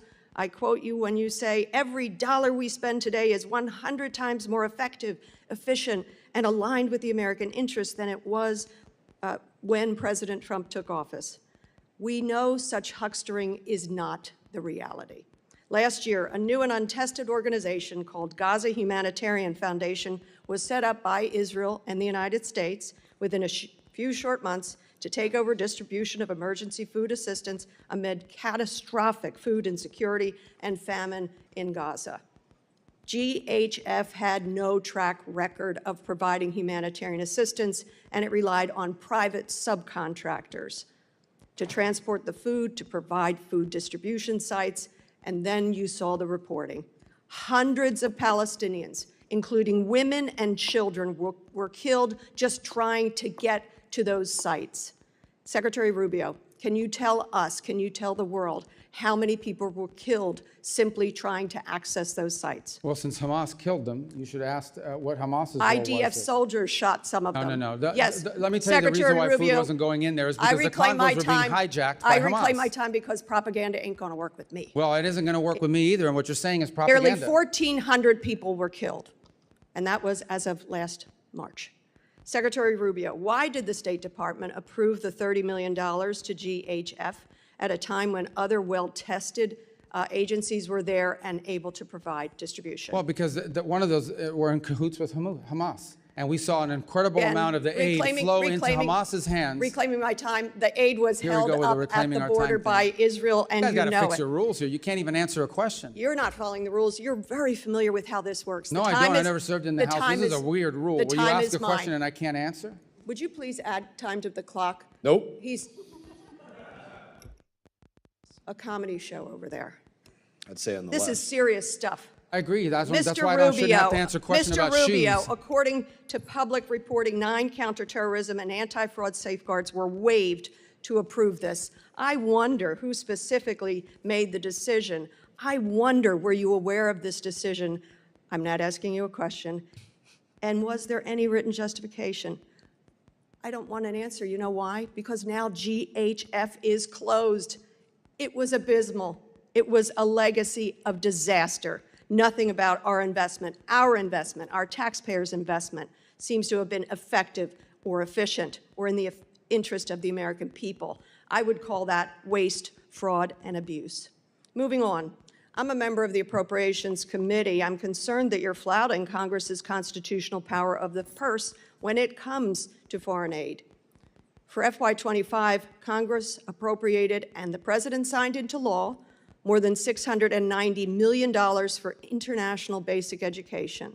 I don't need to tell you that investing in basic education is critical for empowering children, creating economic opportunity. It's also had a long-time bipartisan support. You personally, as a senator, supported authorizing legislation, the READ Act. How much of this funding has been spent so far? I don't have that figure in front of me, but I can Can tell you you we're get it not going to for fund us? puppet shows. Can you get it for us? Yeah, I'll get it for you, but I'm going to tell you the number of puppet shows and all these other stupid things they were spending money on is going to be zero. Well, you supported the legislation. I didn't support Let a me end by legislation that had this. puppet shows. Mr. Rubio, Mr. Secretary, the Trump administration will be remembered for rubble and rot. I had hoped you would have been able to distinguish yourself above that rot. I bet you hoped it too. Sadly, you have not. I yield back. Well, Representative Baird is recognized. Thank you, Mr. Chairman, and thank you, Mr. Secretary, for being here and giving us an update on the Department of State. We really appreciate that. You know, in your testimony, you stated that the foreign assistance is a key instrument in America's ability to build partnerships and trust with developing countries. And President Trump has put forth a clear plan about America First in all aspects of our policy and his policy. Our focal point that the State Department has spearheaded, which is I am very excited about, is the American First Global Health Strategy. The U.S. is a global leader in health innovation, particularly with pharmaceutical applications and biotechnology. African countries overwhelmingly have been the beneficiaries of American First bilateral global health agreements. 21 of the 32 signed agreements that you mentioned in your early presentation have been with nations in Africa, resulting in 40% of African nations being partners of the United States that have taken a responsibility to invest in their people instead of asking for a blank check from America's taxpayers. So I'm proud as a representative of Indiana to see that the drastic increase in domestic investments is innovative for global health problems and biotechnology. So can you walk me through the process for sending America's medical and health innovation abroad to assist with global health threats? And additionally, what plans does the State Department have to expand those global? Yeah, and let me just say, this goes right to the criticisms that I keep hearing from that side over there about us not spending the money because we got rid of a USAID program. USAID basically was a program, was a system that was completely devoid of our public policy. It operated almost as an independent State Department, and oftentimes USAID was operating in contravention and contradiction of what the embassy was trying to accomplish in the host country. And one of the complaints you would get from many developing countries is that they would get flooded with NGOs that were picked for them. These NGOs would then operate in the country without even coordinating with the government, doing whatever they wanted and pursuing what they wanted. And in some cases, it extended well beyond food and medicine. It extended to political interference and all sorts of other activities in these countries that were undermining the national interest and the credibility of the United States. Now, these compacts in particular are promising and exciting because they are government-to-government arrangements. No longer do we put money into a bucket and says, this is for vaccines, or this is for medical care, or this is for standing up clinics globally. We are doing it individually, country by country. And the reason why that makes sense is because every country has unique needs. Some country may need more help in some area than in others. But at the core of this arrangement that we're making with countries is their desire and our goal to ultimately help them build their own national health systems so that eventually they no longer are dependent on foreign aid in order to be able to conduct that. Some countries it may take 5 years, some countries it may take 15. It depends on which country. But that's the goal of the compact. And these countries are happy with the compact because for the first time ever, their government leaders have control over how the money is spent, where it's being spent, and it's being spent in a way that builds their domestic capacity inside of the country. That's a much better way to do it than to flood these countries with NGOs accountable to nobody, run by, in many cases, through a USAID program that was undermining our foreign policy in that country in many instances. Well, I appreciate that answer very much. I was really shocked to see where some of the funds were going in Africa, for example, through those the USAID and the USAID program. And I know that was not what was intended in the beginning. So thank you for taking care of that and making an effort to do that. Let me change to one other thing. During the Biden administration, the FSOs were evaluated in the service based on a meaningless criteria like DEI and woke politics. So this arguably drowned out the vital U.S. interest, like beating back the Chinese encroachment and advancing new technologies abroad. I commend you for stripping the Department of DEI and other woke policies, and we should renew our focus on reinforcing our edge against China, and we certainly can use tech diplomacy to do that. So we have about 42 seconds, so would you mind sharing with me how to agree with the diplomats should be trained in emerging technologies like AI and telecommunications? Yeah, well, I think given the dramatic transformations happening in the world today, our diplomats of the future are going to have to be trained in multiple fields that previously we didn't, not just in the role that technology broadly plays, but the rapidly evolving role that AI plays, and economics. I think economics have become a central core, have always been an important part of our diplomacy, but have become at the core of much of our diplomacy around the world now. So it's one of the areas where I think in addition to knowing how to write non-papers and all the other normal diplomatic things, I think it's going to be really important for Foreign Service officers in the future to have an understanding of economic factors.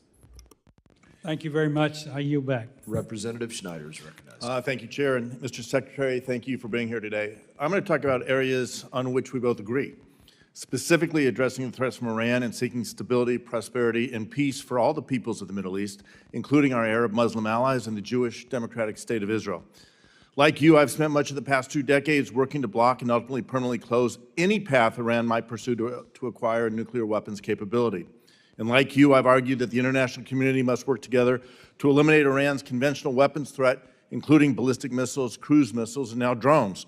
Like you, I've worked to thwart Iran's support for terrorist organizations around the world, including Hezbollah in Lebanon, Hamas and Palestinian Islamic Jihad in Gaza, and the Houthis in Yemen, among others. And like you, I believe we should do all we can to empower the good people of Iran to free themselves from the evil regime that has oppressed them for more than 47 years.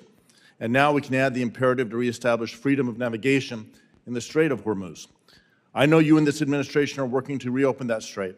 Mr. Secretary, assuming an arrangement is soon reached to reopen the strait, have you or anyone in the administration calculated or even estimated the economic impact on Iran's economy through the remainder of the year versus the baseline that was expected before the war?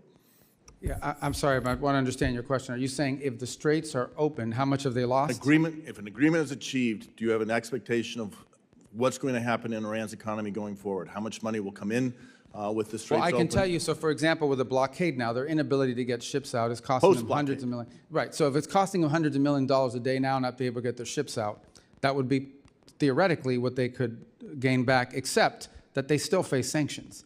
Now, the sanctions haven't been enforced necessarily, but in many cases in previous administrations, but they still face sanctions. What you've seen happen now that has never happened before. Let me just, I just, for the sake of time, Yeah, I appreciate understand. that. The administration is looking at give and take to get the straits open. Have you estimated how much of the cash that will flow into that economy? As you said, I got $100 million a day.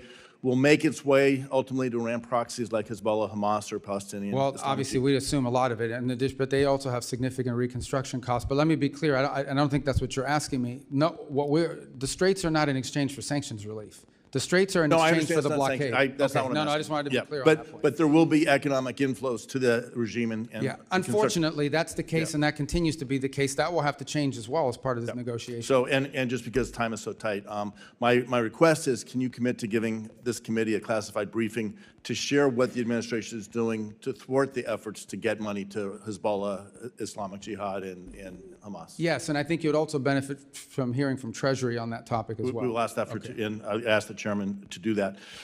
Way back in May 8th, 2018, the Trump administration laid out a fact sheet making the case why it was leaving the JCPOA. I'm going to just go through some of the points and ask you to confirm that the administration's red lines are still the same. Quote, this is May 8th, 2018, there's a quote, "The JCPOA failed to deal with the threat of Iran's missile program and did not include a strong enough mechanism for inspection and verification," end quote. Can you commit to this committee that any resulting deal will include a strong mechanism for inspections, ideally anytime, anywhere inspections and verification of Iran's missile program? Missile program? Yes. Well, the missile program is being discussed partially because Epic Fury destroyed much of it, but it still needs to be discussed because it's a delivery system for these. So that's been a part of the negotiations, correct? Again, quoting from the May 8th document, the JCPOA foolishly gave the Iranian regime a windfall of cash and access to international financial system for trade and investment, end quote.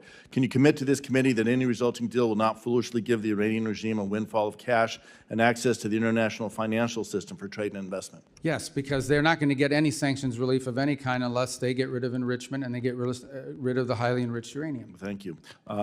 Third point, and I'm again quoting from the original document, the Iranian regime must never have an ICBM, cease developing any nuclear-capable missiles, and stop proliferating ballistic missiles to others, end quote. Can you commit to this committee that any resulting deal will cause Iran to cease developing its nuclear-capable missiles and stop proliferating ballistic missiles to others? We consider delivery systems to be a part of them having a nuclear weapon, which we said they'll never have. Right. And just because you have 40 seconds, again quoting, quote, the Iranian regime must stop its threat to freedom of navigation, especially in the Persian Gulf and Red Sea. That was in 2018. Can you commit to the committee that any deal will cause Iran to stop its threats of freedom of navigation, especially in the Gulf or Not the only Strait can I of Hormuz? commit to that, we won't even be able to enter negotiations until they do that. Okay. And finally, can you commit that any agreement this administration enters into will ensure Iran cannot develop a nuclear weapon? That's the whole goal here, absolutely. Okay. In that vein, and most importantly, can you commit to this committee that any documented agreement related to Iran's nuclear program will be brought before Congress as required by ANARA, which I believe you voted for? We will comply with ANARA. Thank you. I yield back. And thank you, Mr. Schneider, for letting me answer your questions. Representative Barr. I was efficient. This guy's. Mr. Secretary, thanks for the great job you're doing. Some Democrats are making the laughable claim that Iran is stronger today than they were before Epic Fury started because of the disruption in the Strait of Hormuz. You've seen the Trump derangement syndrome in the hearing today. Can you set the record straight on whether or not Iran is stronger today? Well, they have no Navy, they have no Air Force, they have no air defenses, they have they have massive destruction to the defense industrial base. They've lost a substantial percentage of their missile launchers and of their drone launchers as well. They're not benefiting from the straits being closed because the blockade is keeping them from hundreds of millions of dollars a day in revenue. They've had their ships seized in the Indo-Pacific. Their leadership is fractured. They have hyperinflation. Their currency is worthless, and they're having trouble making payroll. I guess other than that, they're doing well. Thank you. Do you believe that keeping the credible threat of kinetic military force on the table and the president's willingness to use such force is important to your diplomatic leverage? Yes, because unfortunately we are dealing with a group of people that don't understand anything but that. And so the resolution that's on the floor in the U.S. House this week would do what to the U.S. leverage? I don't think technically it does anything. I think perceptionally it allows the Iranians to believe that somehow they don't have to make a deal because there's no threat of something bad happening to them if they don't. And just as a follow-up to my friend Congressman Schneider's line of questioning, can you describe the key differences between the terms of the deal that you all are negotiating with Iran today versus the terms of the JCPOA? What we're discussing now is what the negotiations will be about. And it will be about Zero, no enrichment, what they're going to do with their enrichment, and what they're going to do with the highly enriched uranium being removed and being disposed of. That wasn't a part of JCPOA. The other thing is the JCPOA was time limited. In fact, the prohibition on certain enrichment would have been expiring this very year. This very year would have been expiring. So JCPOA right now would be expiring, and they would be able to be in a position to then ramp up and do whatever they wanted in compliance with the JCPOA. So there are major differences even in the text of what we're discussing the negotiations are going to be about. But ultimately, any deal we do will be a good deal or it won't be a deal. And it'll be better than JCPOA. Absolutely, and I think that's a key point, is that this idea that you could draw any analogy between what's happening now, where the administration has totally obliterated the nuclear capabilities of Iran, plus their conventional capabilities. You're negotiating from a position of strength that the Obama and Biden administration was not negotiating from a position of strength at all, and provided upfront sanctions. We know what the result was. I want to shift to the Indo-Pacific real quick. As you know, the Taiwan Relations Act states that it is the policy of the United States to provide Taiwan with arms of a defensive character. Consistent with that policy, the Trump administration announced in December of 25 an $11 billion arms package for Taiwan, the largest ever, including HIMARS, howitzers, drones, Javelin anti-tank missiles. As a result, the Taiwan legislature passed a $25 billion special defense budget that included funding for an even bigger arms deal for air and missile defense totaling $14 billion, a deal that is not final, and a deal that is under review. As you know, one of the 6 assurances states that the U.S. will not consult with the PRC on arms sales to Taiwan. Now, you've heard this. Critics of the administration have alleged, the media has alleged, as a result of the Beijing summit, that President Trump's recent meetings with Chinese leader Xi in Beijing not only paused Taiwan arms sales, that's their term, paused arms sales, but also violated the assurance that the U.S. will not consult with the PRC directly.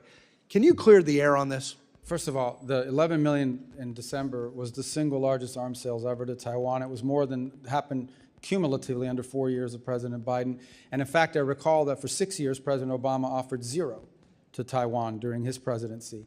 So it was such a big deal, by the way, that the Chinese reacted to it with really hyper activity in terms of military exercises around Taiwan. We don't consult with the Chinese on these arms sales. We're aware of their position. They talk about it all the time, and I don't need to tell you, it wouldn't be breaking news that they're not in favor of these arms sales. They raise it, but they are not negotiated, and they're not consulted. That second deal, the $14 million one that's currently under review, and that would not be unusual for something. So that's not a pause. That's not a pause. That's under review, and we've already done an $11 billion deal.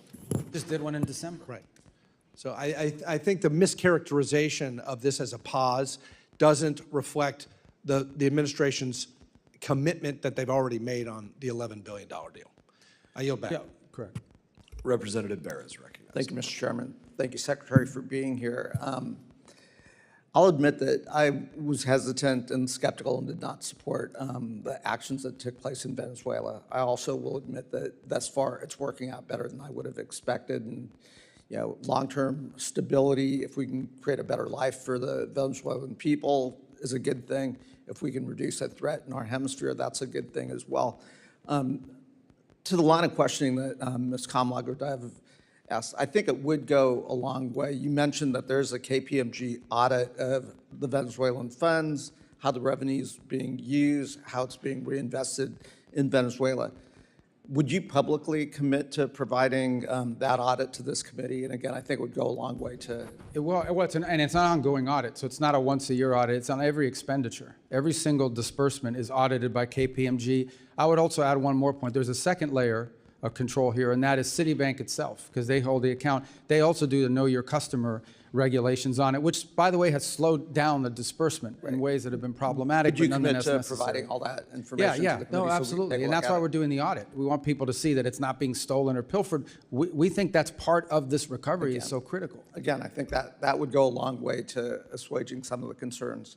I'm going to follow. Mr. Barr is a co-chair with me on the Taiwan caucus, and some of his line of questioning. I was going to ask you yes and no questions, but I'll ask a series of questions I think that go along with his line of questioning. some of the comments that the president's made recently have created a little bit of ambiguity. But again, what you just suggested, nothing's changed in our relationship. In the Taiwan Relations Act, it states that the United States will make available to Taiwan such defense articles and defense services as may be necessary. The 6 assurances states that the United States does not agree to consult with the People's Republic of China regarding arms sales to Taiwan. The Taiwan's Relations Act, the 3 joint communiques, the 6 assurances have guided our one China policy for decades. And again, I think in your previous statements, nothing has changed with our commitment to upholding the U.S. one China policy. Is that correct? Our policy on Taiwan has not changed. Oh, great, thank you. Switching over to something that the administration's put a lot of focus on is our critical minerals, rare earths, developing our own capacity. I was supportive of the Mineral Security Partnership, now the Forge Act, working with our allies, super important. Work with Congresswoman Kim on the Dominance Act, which passed out of this committee, which I believe will be coming to the floor on suspension, hopefully on Monday. I think this is a strong bipartisan piece of legislation that supports a lot of the goals of the administration. It does, create redundancy and, not a reliance on China. It does help build refining capacity. It helps reinvigorate a workforce. There's a bipartisan companion bill in the Senate. I do think this would go a long way to achieving national security goals for the United States and is a good piece of legislation, and certainly would want you to take a look at that. I will, and to be more consistent on this topic, on the critical minerals, literally every engagement we have, every country in the world is now discovering they have critical minerals and rare earths, even though they're not that rare. That's the mining part of it. The second part of it, as you know, is the processing and refining. We need to have that capability built too, and we're trying to create these global alliances to do that so that we're not overly dependent on these one source, particularly China. Right, and third piece of questioning, I recently was in Korea meeting with the new Korean president. Lots of conversations taking place with the Koreans. One area we did talk about was, our commitment to being the nuclear deterrent for the peninsula and so forth. Has anything changed there? No, our posture there remains the same. And in fact, we have new partnerships that we're trying to, now we're not trying to trigger a crisis there. We're not trying to trigger a war or anything problematic. But, at the mill-to-mill level, we have very strong relations with Korea. Great. Also, have been talking to Australians, paying close attention to AUKUS. Again, our commitments to AUKUS, to that partnership, which is critical to our geopolitical security in the region. That commitment stays firm. Correct. And not only that, with Australia is also part of the Quad that we have with Japan and India. They were at our meeting last week. We have a lot we're working on together with them and seek to expand it. Great. And you mentioned that the Quad expects to have a leaders summit. I know that's been delayed a couple times. Do we expect the leaders We are hoping to be able to do one this year, maybe on the sidelines of another global gathering in the region, but nonetheless a meeting. Not a standalone, but as part of, where they're all going to be at the same time, it would be easier. We're working on getting that scheduled. Right. Representative Fine. Well, thank you, Mr. Chairman. Mr. Secretary, I firmly believe God puts us where he wants us to be, and I'm grateful every day he's put you where you are. So thank you for all the hard work that you're doing.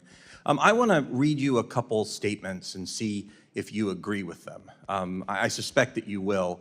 The first statement is, heaven forbid Iran were to ever obtain a nuclear weapon. Do you agree with that, I presume? Yeah, I would use even stronger language. Yeah, okay. Second one would be, Iran must never be allowed to obtain a nuclear weapon.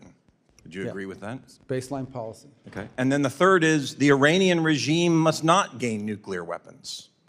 Would you agree with that?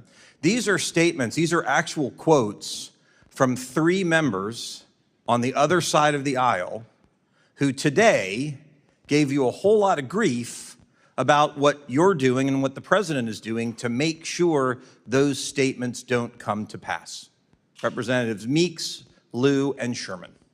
So my question to you is, what changed? I mean, why would people say they must never be allowed to have a nuclear weapon, and then when we're actually doing what is necessary to make sure they don't, all of a sudden there's a very different tone as they ask you questions. Yeah, I would say that the notion that they shouldn't have a nuclear weapon is widely held, and not just widely held by members of Congress. It's widely held by countries around the world. In fact, I don't know a single country in the world that says it would be a good idea for Iran to have a nuclear weapon. I think what's changed, or where the difference comes in, is, okay, what are you going to do about it? You ultimately have to do something about it. And when we saw that they were building up this conventional shield behind which they were going to hide their nuclear program and hold it immune from action, we had to address it. And that's what the president did with Epic Fury. So that was the difference. The difference is we actually did something about it, something that multiple administrations have held as their position. It was the Biden administration's position. It was the Obama administration's position. But this president actually did something about it. And many countries around the world aren't willing to do anything about it except complain or sign on to some letter somewhere. But we actually did something about it, because if we had not done so, in about a year, Iran would have had a conventional shield. And they could have been able to threaten not just the region, but parts of Europe. And they would have said, if you come after us in our nuclear program, we will impose costs on you you cannot bear. So now you have to let us have a nuclear weapon. We were never going to let them have that conventional shield. So what happens, in your opinion, if we did what they're asking? We stand down, we stop, we go back to the strongly worded letters and lots of talking, but we don't take the action. We just go, well, we don't want them to have a nuclear weapon, but they're going to do what they're going to do. What do you think? What would your prediction be? What happens? I think the long-term trajectory of Iran remains the same in that regard, as their ambition is to ultimately have a nuclear weapon. That is ultimately their ambition. They probably view it not just as regime security, the way that they do in North Korea. They view it as an ability to become the dominant power in the region. Once they possess a nuclear weapon, nothing stops them from sponsoring proxy groups all over the region to destabilize Jordan, Saudi Arabia, multiple Sunni countries, and of course wipe out Israel. So it would be fair to say then that standing in the way of what you're trying to do over there, what we're trying to do over there, effectively is emboldening and enabling Iran to get that nuclear weapon. Well, ultimately, anytime they don't fit, the only reason they would not go for a nuclear weapon is because they're forced not to. They're never going to do that voluntarily, and they've never agreed to anything voluntarily. Even the small concessions they made in JCPOA were in exchange for some benefit to them. So clearly, this isn't a regime that only understands that they will only do these things if they're compelled to do so, either through an incentive or through a punitive matter. Okay, changing topics to UNRWA for a minute. As you know, on October 7th, 2023, there were employees of the United Nations in the form of UNRWA who actually participated in the terrorist attack that killed 1,200 people. What are we going to do to make sure that the UN can never, ever again employ terrorists that are going to go and kill people? Well, obviously, we're not going to be working with UNRWA any longer. As you know, we've removed ourselves from that, and we refuse to engage them or be a part of the solution now in Gaza. There are plenty of other organizations that can play that role without having the sort of cooperation that they've had with Hamas elements, including the presence of Hamas elements within their ranks, as we've seen.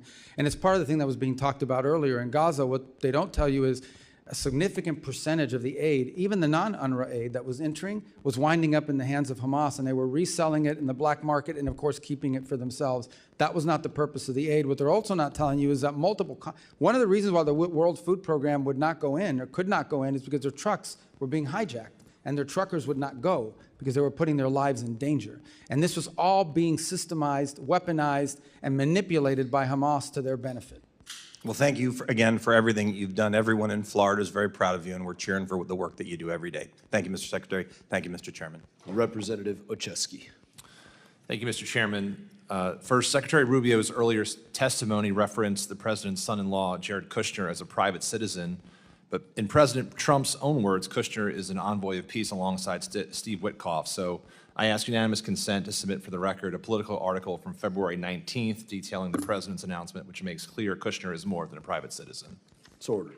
Thank you. Secretary Rubio, as a senator back in 2023, referencing Hunter Biden, you said, quote, if his last name wasn't Biden, there's no way in the world that he would have made the millions of dollars he made. You also said we can't abandon common sense when someone profits from a family member in power. Is it fair to say that you agree that it's wrong for elected officials and their families to profit from positions of power? To use government service to make money, yeah, of course. Great. I appreciate that, and I share that sentiment with you, sir. I want to revisit some of the details that were brought up earlier and put into the record about the president's own stock transactions, a form which he filed that shows he completed more than 3,700 stock transactions in just the first 3 months of this year, alone. The president bought hundreds of thousands of dollars in Palantir stock shortly before he publicly praised the company on his social media site. As if the name drop itself wasn't enough, he included the company's ticker symbol for good measure, hardly subtle to me. On March 23rd, after nearly a month of war with Iran, the president said talks were, quote, very good and productive, and extended his deadline for a deal by 5 days. Oil prices dropped and energy stocks fell, while Trump bought shares in companies like ExxonMobil, Chevron, and other firms positioned to benefit if the war continued, which it did at the president's direction. He bought a dip that he created. Then there's NVIDIA. The president bought as much as $1 million in stock just 1 week before the Commerce Department formally approved the sale of NVIDIA chips to China. 1 week. He bought up to $5 million more in NVIDIA stock in February, right before the company announced a major chip deal with Meta. It's pretty good luck if you ask me. If that's not bad enough, the president's son struck a multi-billion-dollar crypto deal with a UAE state-backed firm. After the deal, the administration reversed AI chip restrictions, approving transfers of sensitive technology to another UAE-related entity, chaired by the very same royal family figure involved with the deal with his son. That seems like hardly a coincidence to me, and indeed, it is self-enrichment tied directly to the president's foreign policy agenda, and it's how the president's net worth has grown by over $4 billion since he started this term. As the president gets rich, his wars and tariffs are crushing hardworking American families, and I think the American people see through the BS. This is the most corrupt administration in American history. So, Secretary Rubio, earlier today you said you didn't know the facts about the president's financial dealings. I'm happy to share them if you want to see it specifically, but having run through that, now that you do know, would you agree, and do you have concerns about the fact this administration is in fact profiting from their position of power? Well, first of all, what I said is the information you guys were putting up, including on this board, first, that's not in my purview as in the Department of State, and these are things you're producing. I don't know if they're accurate or not, but let me just say this. I've been in every foreign policy and national security meeting, for the most part, this administration has had. Not once, not a single time, have I ever seen even the hint or the indication that any of the decisions being made are for the financial gain of anyone in the administration. Those are my observations. That's what I can speak to. I have not once seen a directive on our foreign policy or our national security policy that in any way indicates that it's being done to the benefit of anyone personally. That's what I've seen as a firsthand witness, and that's what I can testify to today. With all due respect, Mr. Secretary, I may have to get you a new pair of glasses because the facts are right in front of you, and it seems like malpractice for the Secretary of State to not be able to see this president and his family enriching themselves by billions of dollars. So the only thing I can, from my perspective— No one has ever said in a meeting, let's go do this because it's going to help me make money. Of course he's not going to say that. But not even hint at it. Not even hint at it, not even, on the contrary. You don't have to hint at it. The facts speak for themselves, sir. They're in the record. They're in the forms the president put forward himself. It's in the billions of dollars he has put in his pocket. It is the timing of the deals and the announcements, and the only thing I can see is, my question to you as I conclude my time, Mr. Secretary, is what's changed in your perspective? Is it the party affiliation of the president, or is it your own political ambitions? I already told you at the outset, people don't make, and I've seen the president say this, people should not be making money off of their government service. He said that repeatedly. I've heard him say that, but not once. I want to reiterate this. There has not been a single decision that's been made that I have witnessed or been a part of that in any way indicate to me or to any reasonable mind that this was linked to some financial agreement or arrangement. And I think the facts clearly are differently, and I hope you take a look at them. And with that, I yield back, Mr. Chairman. Representative Kim. Thank you, Chairman Mast. Thank you, Secretary Rubio, for joining us right here at the corner. Thank you for being with us today. Secretary Rubio, diversifying critical mineral supply chains away from China is a priority of both of us. I want to thank you and the department for your collaboration with my subcommittee on related legislation, which was already mentioned, Dominance Act, that we recently passed unanimously through this committee. The FY27 budget requests $5 billion for New America First Opportunity Fund, including $250 million for critical minerals. So can you expand on that request and clarify whether these funds are intended to support Forge, Pac Silica, the economic security zone in the Philippines that was announced on April 16, or other priorities? Yeah, all of the above. We want to have the flexibility to jump on these opportunities in a very nimble and effective way. We have a couple things going on at the same time. The first is, I would say, a feature of our bilateral engagement all over the world. In every one of our embassies you travel to, and many of you have traveled, you will see that critical minerals and supply chains feature prominently in all the diplomatic work that we're doing. And we're actually having countries approach us and say critical minerals should be a part of our agreement and our relationship because they want to see those resources used to the benefit of their people in a responsible way. The second thing is we hosted this ministerial we followed up on, in which we brought together dozens of countries from around the world who are all agreeing to this compact that we're going to cooperate with one another, not just for access to the minerals, but for access to the refining and processing capability that turns those minerals into useful parts of our supply chain. The third on packed silicas is very focused on the specific supply chain critical to the growth in AI and what you'll need in order to power AI in the 21st century. And when you point to the Philippines, that's a very creative opportunity in which there was this land that they control, that's in the government there has, actually used to have a military presence on it by the United States. And now that's going to be turned over as an innovation zone for this entire ecosystem. And we want to be nimble enough to be able to jump on these opportunities. Sometimes present themselves outside the regular, earmark process or the regular financing process, appropriations process of Congress. We don't want good opportunities to pass us by because our competitors around the world are much more nimble and able to move much quicker, and we've lost opportunities in the past because of that. Thank you very much. This is exactly why we appreciate working with the administration and the priorities in this breaking that critical mineral supply chain from China. So thank you. In February, the administration released its long-anticipated Maritime Action Plan that rightly focuses on reindustrializing American shipbuilding and reducing reliance on Chinese-built ships. The plan notes but does not focus on the need to work with our international partners to address the short-term gaps in our shipping industry. My international counterparts have noted that absent a Ministry of Industry, they are unsure whom to engage on the U.S. side for international shipbuilding matters. So, Mr. Secretary, do you agree that the State Department should be the primary point of entry for these discussions? And if so, which office within the State Department should lead that? Well, I'm not prepared to claim that as belonging to us, but I certainly know that our Economic Bureau will play a key role in it. Maybe it's better positioned in commerce. Potentially, the Department of War will have a role to play in this as well, because some of this involves shipbuilding for our Navy.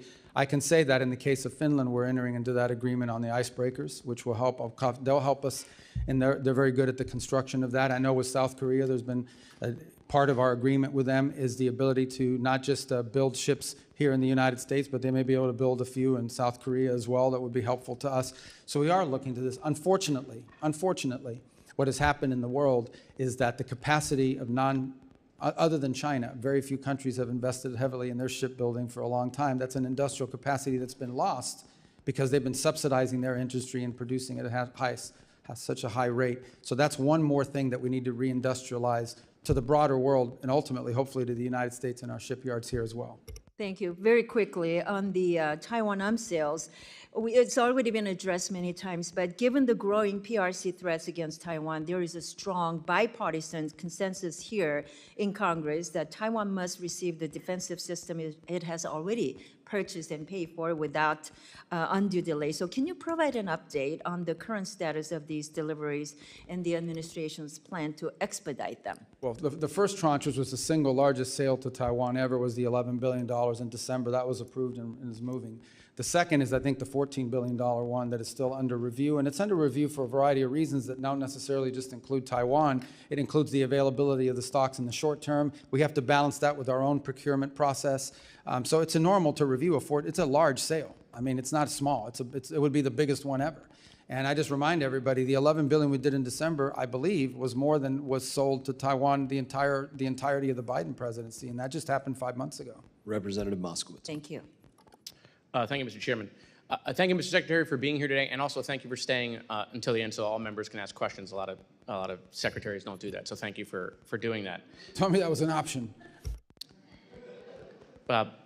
Take that up with the chairman. I want to talk. you went through a list of successes for the administration, one of which was the Shield of the Americas, and I know I thank the administration for creating the Shield of Americas and sending Kristi Noem out of the country. I want to focus on Iran for a second. I think when we talk about success, right, success is Iran is no longer pursuing nuclear weapons. Success is that the uranium they have is gone. And it's fulfilling 30 or 40 years of U.S. policy, right? That's success. Do you agree with that? I mean, ultimately, we did it for a reason. We don't want there to be a nuclear-armed Iran. So, you know, look, Iran can make whatever pledges they want. It's not worth the paper it's written on. But making sure the nuclear dust is out, making sure the facilities that they have underground are gone, that is success. And I assume you would agree that any deal that you think the president should sign or not sign has to address those core issues. Absolutely. So the removal of highly enriched uranium is an irreversible step. You remove it or you destroy it, it's not there anymore. On enrichment, those are limits, but if you're not inspecting it, they can always violate it. And as long as they have the equipment and the know-how, they could always violate it in the future as well. So that would have to be, you know, that's the one that would have to be monitored. But the enrichment you could verify immediately because you either have it or you don't. Yeah, and for me, I think you have to dismantle what's there and you have to get out what's there. I think that's the most critical piece because, you know, Iran has survived multiple administrations. That's their whole goal. Their whole goal is just run out the clock. They've run out the clock previously. And so the idea that they'll pledge to do something in the future, I just don't think we can trust that. Once we pull away the military, once we move on to another topic, their pledge is kind of irrelevant. Getting what's there removed, I think has to be the most important thing. Otherwise, it's hard to convince, I think, the American people that it was worth the success. We talked a lot about critical minerals. I think the administration is doing a really good job on critical minerals, these rare minerals that we need for our military, for technology.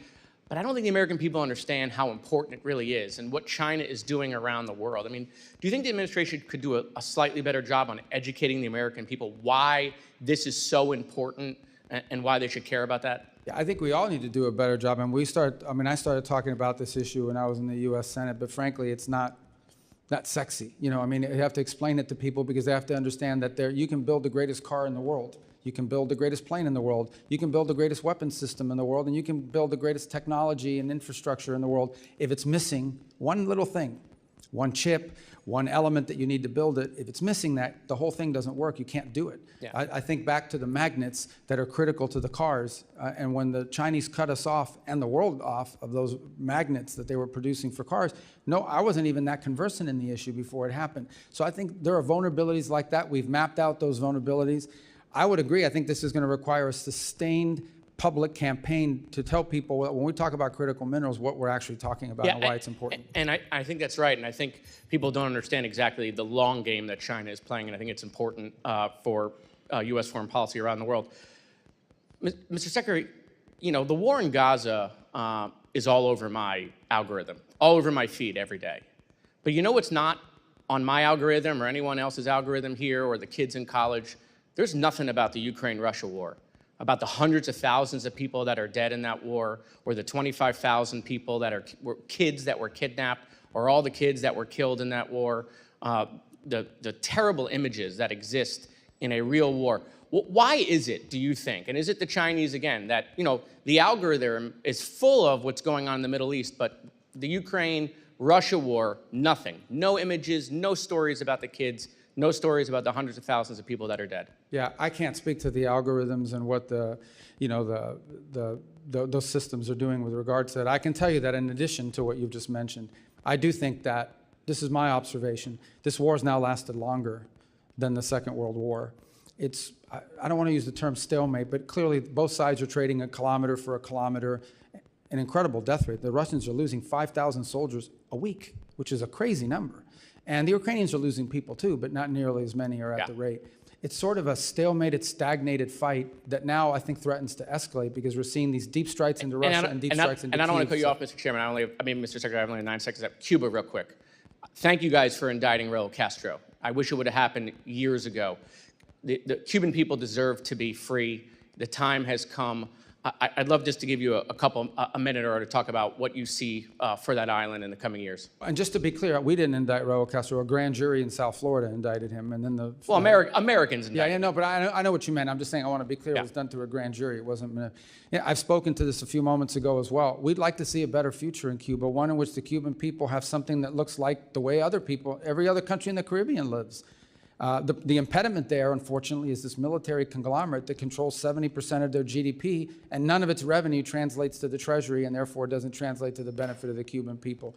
So we're open to an arrangement that allows that process to begin. They're the ones that have been recalcitrant. In the meantime, we're prepared to provide humanitarian assistance to the people of Cuba, so long as it's distributed by non-governmental organizations that are trusted, like Samaritan's Purse, Caritas through the Catholic Church, the UN, others. But it can't be stolen and wind up in the Gaesa dollar stores. That can't happen. Representative Zinke. Thank you, Mr. Chairman, and Mr. Secretary, always great to see you. And just to change little topics where it isn't Ukraine or Venezuela or Cuba or Taiwan or one of the big ones, Congress passed a U.S. Foundation for International Conservation in the 2025 NDAA. It passed with a wide bipartisan effort. I think you probably voted for it. But as you recall, what it was really an effort to have a public-private partnership to remove anti-poaching and cut off the funds for terrorist organizations in Africa, primarily, and you know the list. But I'm concerned, obviously, on it because per the law, it said that State Department was going to establish the board in consultation with Congress. Before, and the money's already been allotted. There's a lot of money in there, and I just recently came back from Africa, and it's happening every day that the poaching activities are again funding the terrorist organizations who are going out. And what I'd like is a commitment from the State Department to move forward on appointing the board, because at the end of the day, nothing can happen until the board meets to unleash the leveraged private dollars, which are, I think, 2-to-1 ratio. That can't happen. The program is at all standstill until the State Department appoints the board in consultation with Congress, but the first step is with you. Could I have your commitment that you're going to prioritize this? And I told others we're going to follow up on that, but I believe there's a presidential appointment role in that board, if I'm not mistaken about the, so we'll have to check with White House and personnel as well, but I'll get you an answer. The board has been the impediment. You're right. Yeah, and my understanding is reading the law, it's the State Department appoints. Yeah, no doubt in coordination with the White House, but if you would prioritize it, because I think this program is an incredibly important and effective program because it leverages private dollars like we haven't seen in Africa, and it is a problem. And with that, Mr. Secretary, let me yield to my colleague from Florida, Ms. Salazar, who would like to ask you some questions and follow up. Thank you very Thank you much, again for your service. Yes. Mr. Secretary, I just want to continue with Cuba to see if we can finish your thoughts on it. As you were saying, Gaesa controls 70% of everything, the resources in Cuba. We know that the Castro family is the one in charge of that military mafia. Is there any way that we could find another DLC #2, following the same example that we have in Venezuela, where we removed Maduro because the grand jury indicted him and he was in the transnational criminal organization lists? If that were to happen, could we find a DLC #2? Well, first of all, I think that some of the models you want to look at is the way the Czech Republic or Poland transitioned out of the, and one of the things they did is they did preserve certain institutions in their society in order to provide stability and longevity to the project they were in. But we understand that there are no institutions in Cuba. Well, I think you're asking me to identify, is there specific individuals in the Cuban government? I think there are specific, maybe technocrats that you could work with. And would you I think be it's a little harder when you get higher up because of the ideological bent that some of them have. And I agree with what you're saying. People that are not, their hands are not full of blood. Could we consider the possibility in order to avoid civil wars and instability and chaos? I think the United States is open to a negotiated situation that puts Cuba on a path towards democracy, prosperity, freedom, normalcy.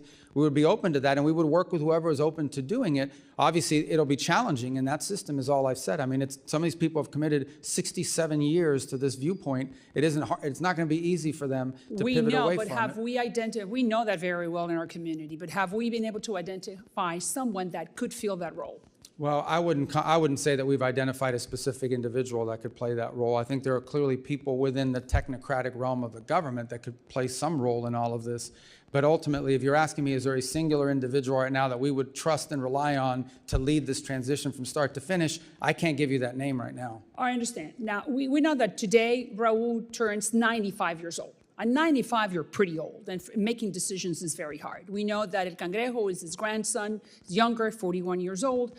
Don't you think that maybe are you sending messages to the younger generation to convince Raul in order to make it easier for that island, like you said, to become Jamaica or Dominican Republic, Taiwan, Singapore, and Hong Kong? Yeah, I think that there are clearly individuals within the apparatus of power in that country that understand that what they have now is not sustainable and needs to be fixed. But they don't have power, do they? They cannot make decisions. Even if they have power, they don't know how to do it, or they don't have enough power because so much of it has to be consensus built internally. But there are clearly people that are aware that what they have now is not sustainable. Thank you, Mr. Secretary. Representative Johnson. Thank you so much, Mr. Chairman. Mr. Secretary, thank you for being here. I know that my colleagues have addressed the Iran and affordability of energy prices with you during this hearing already. Being from Texas, obviously energy is a big issue in our state, and I've heard repeatedly on the, I just want you to know, I've heard repeatedly on the campaign trail and then from just my constituents in general, just how much the rise of gas prices is really hurting our economy. And I just want to express my concern that the administration did not properly analyze the effect of this war on gas prices, the effect of this war on the economy, the effect of this war on affordability. And I hope that you will take that into consideration as you make your further decisions, because it's very concerning. It's really hurting a lot of people at home. I'd like to focus my time with you on Afghan allies. I don't think that topic's been really brought up much today. The Trump administration continues to treat our Afghan allies with dishonor, in my opinion. In my district, Mohammed Nazir Paktawali, who fought alongside U.S. Special Forces in Afghanistan, died in ICE custody after participating in the Afghan evac program. The United States brought him and his family here to this country. He was wrongfully detained and was, as a 41-year-old man, was dead 24 hours later. I'm very concerned what's happening with our Afghan allies and what we're doing in this country. Under your leadership, U.S. State Department dismantled the Office of Coordinator for Afghan Relocation Efforts and halted the visa processing for Afghan allies, abandoning thousands of our allies that are here. In my opinion, it's dishonorable and it's damaging. America will face fights tomorrow, and thanks to the Trump administration's treachery to this community, we may face them alone. I don't know how this administration can expect citizens from other countries to rise up and stand with us at great personal peril to themselves, based on a promise that we'll take care of them when they see how we have failed our promises to those from Afghanistan. Since you've been forgotten what this country stands for, I'd like to remind you of your own words from your own 2016 presidential campaign. Wherever freedom and human rights spread, partners of our nation are born. But whenever foreign policy comes unhinged from its moral purpose, it weakens global stability and forms cracks in our national resolve. I believe that this is what's happening with Afghanistan, sir. What is your plan to deal with our Afghan allies, with the brave men and women that stood alongside our military, that are here in this country? Is your plan to return them to the Taliban? No, but that's not anyone's plan. I think the plan is to find a third safe country where they can go to that they're comfortable and choosing voluntarily to go there, and we're looking for more and more countries to step forward and assume it. As you know, the issues you raise are also tied into the broader migratory decisions that have been made by this administration. We're operating under an executive order right now that does not allow any Afghans into the country after the aftermath of the National Guard attack against the National Guard here in Washington, D.C. a year ago. And then there are also other DHS determinations. Our role, we continue to process the folks that are applying so that their paperwork is in order, but ultimately we don't want them stranded forever and where they are. We want them to be able to go to somewhere that's not Afghanistan, that they choose to want to go to and that are welcoming of them. And we actively are engaging countries around the world. There are 3 or 4 that have already spoken to us about their willingness to do it. Obviously, they're not going to take 1,000, but we might be able to get 300 here, 400 here, places where they feel comfortable going to and that are assuming and welcoming to them, not returning them to the Taliban. We understand that would not be the outcome we want to see. Right. I do think that the position of the United States to now, by bringing these families to our country after they honorably served our country, alongside our men and women, and now to say, now get out, we don't want you anymore, based on one isolated incident is morally reprehensible. It does a disservice to them, and it's wrong, and it's bad policy. Mr. Chairman, I'd like to ask unanimous consent to enter the record on April 21st, the New York Times article, Trump is said to be in talks to send Afghans who aided with U.S. forces to the Congo. Mr. Secretary, is it the policy of this government to send these Afghan folks to the Congo? That's just one country. The policy of the United States is to find multiple countries, and they would be able to choose which one they want to go to of the options that they're presented. That was based on a leak of an internal document. That was just one country that expressed interest, but there are multiple others that have as well. And so are they going to be forced to go to the country? What if they don't want to go to the Congo? What if they don't want to go to Afghanistan? What is their option? No, we don't want to force any. That's why I'm saying we want to have multiple countries so they can choose. Here are the 5 or 6 countries that will let you go. Which one of them do you want to go to? It's not to force them. It's to give them options about places they can relocate. Representative Biggs. Thank you, Mr. Chairman. And Secretary Rubio, thank you for your service. This country finally has a Secretary of State who puts America first, and I'm very proud to stand with you. In February of 2025, the State Department eliminated nearly $60 billion from over 4,000 ongoing grants and another $54 billion in multi-year USAID awards. Money that was on autopilot, flying out the door every single year with zero accountability to the American people. Programs that spent $70,000 on a DEI musical in Ireland, $2.5 million on electric vehicles in Vietnam, and $6 million on tourism development in Egypt. That is waste, and that is fraud, and that is abuse of the American taxpayer dollars, plain and simple. I'm proud to stand with an administration that had the backbone to do what Washington has refused to do for decades. What has been eliminated is very significant. It is historic, and it is just the start. The savings from USAID cuts have already sparked serious proposals to redirect billions towards something that actually matters, like repairing veterans' homes. I'm talking about long-term veterans' homes like those in South Carolina and throughout this country. That is what America First looks like, not Sesame Street in Iraq, not transgender opera in Colombia. But Secretary Rubio, I would like to know what is still in that remaining portfolio that should not be there. What programs are still drawing a check that wouldn't survive 10 seconds of scrutiny in front of a working family in my district, like the 3rd District of South Carolina? And how do we complete the mission of putting America first in every single line item of this budget? Because I can tell you, the people in my district are not going to accept it. They are tired of hearing, well, we got most of it. What is your commitment, Mr. Secretary, to finishing the job? Yeah, well, it's happening already. So USAID no longer functions. There is a USAID, but it's largely now operating as a wrap-up and wind-down operation. So that's what's happening in USAID. We took all the programs that were worth preserving and all the programs that were worth doing, and they're all under the State Department now. So you have the State Department is conducting foreign aid and foreign assistance within the context of the criteria that we've created, and those are outlined in this year's budget request. And then there are legacy programs that we did not bring over to the state that are still at USAID, some of which may not be operating any longer, but are tied up in litigation. They claim that they're owed money. They got a judge trying to get us to pay them, or if not, there's wind down costs in unwrapping those programs. They're not active programs, but some of them are under active litigation because the NGO is suing the government, and a judge is saying, well, you may have to pay them, so make sure you preserve the money until I rule on it. So those may take years to clear out. They're not active programs, but they're involved in litigation. But those are under the USAID portfolio, not under state. And I no longer am the acting official at USAID, and that's being run through the Office of Management and Budget. Well, thank you so much. I appreciate the work and the efforts that you're doing, and I know our taxpayers in my district do. And with that, Mr. Chairman, I yield back. Secretary Rubio, they've called our votes, but we have this last row of individuals to your left. Do you think we have time to work through them? Yeah, we can't, I have to go to the Senate in a little while, but Representative- I'll talk fast. Thank you. Representative Moylan.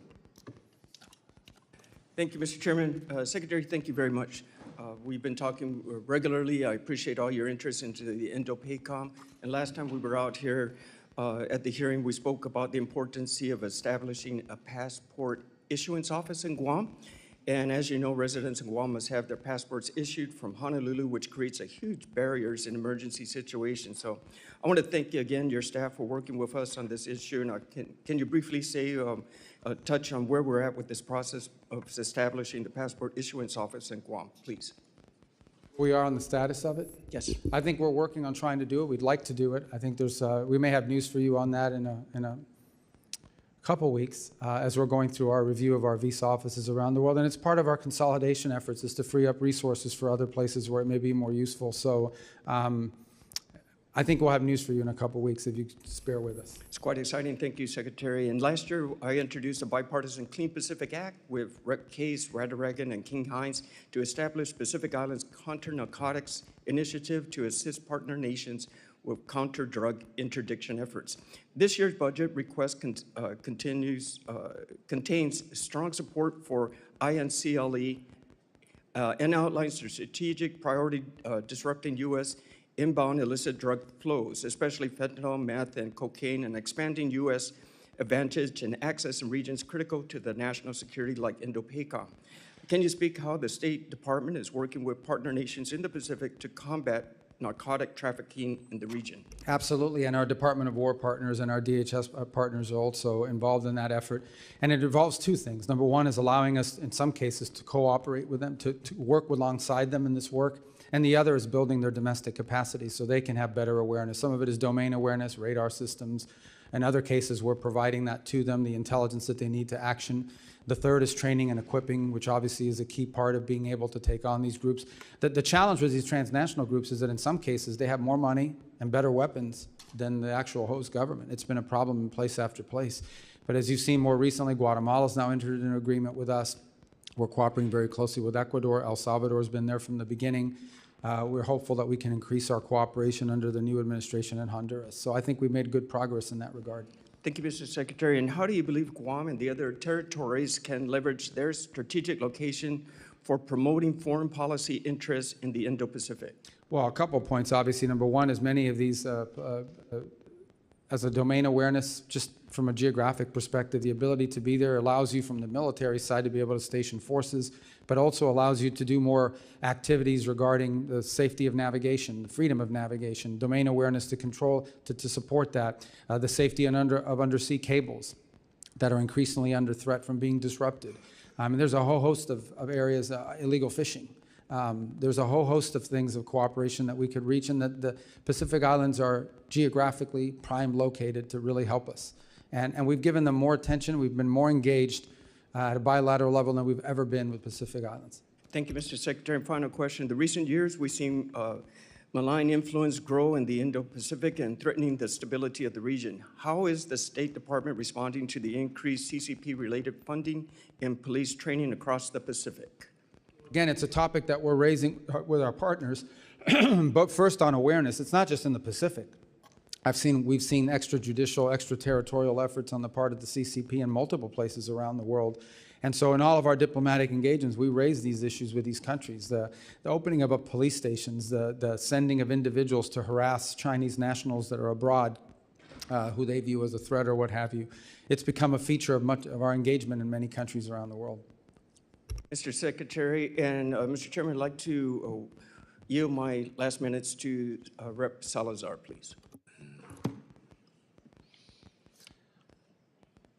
She's got this thing rigged. Her time, that's great. Yeah, it's 5 minutes. And, I know, I understand. So, okay, so let's continue then with the Cuba issue and with the Venezuela. I was asking you earlier today that Venezuelans have a desire to have free and fair elections. So we know that we are in the country, that we've liberated them. But the big question is and you answered me partially. I just wanted to give you the opportunity to finish. Why can't we just establish and send the signal to the Del C group and to all the Maduro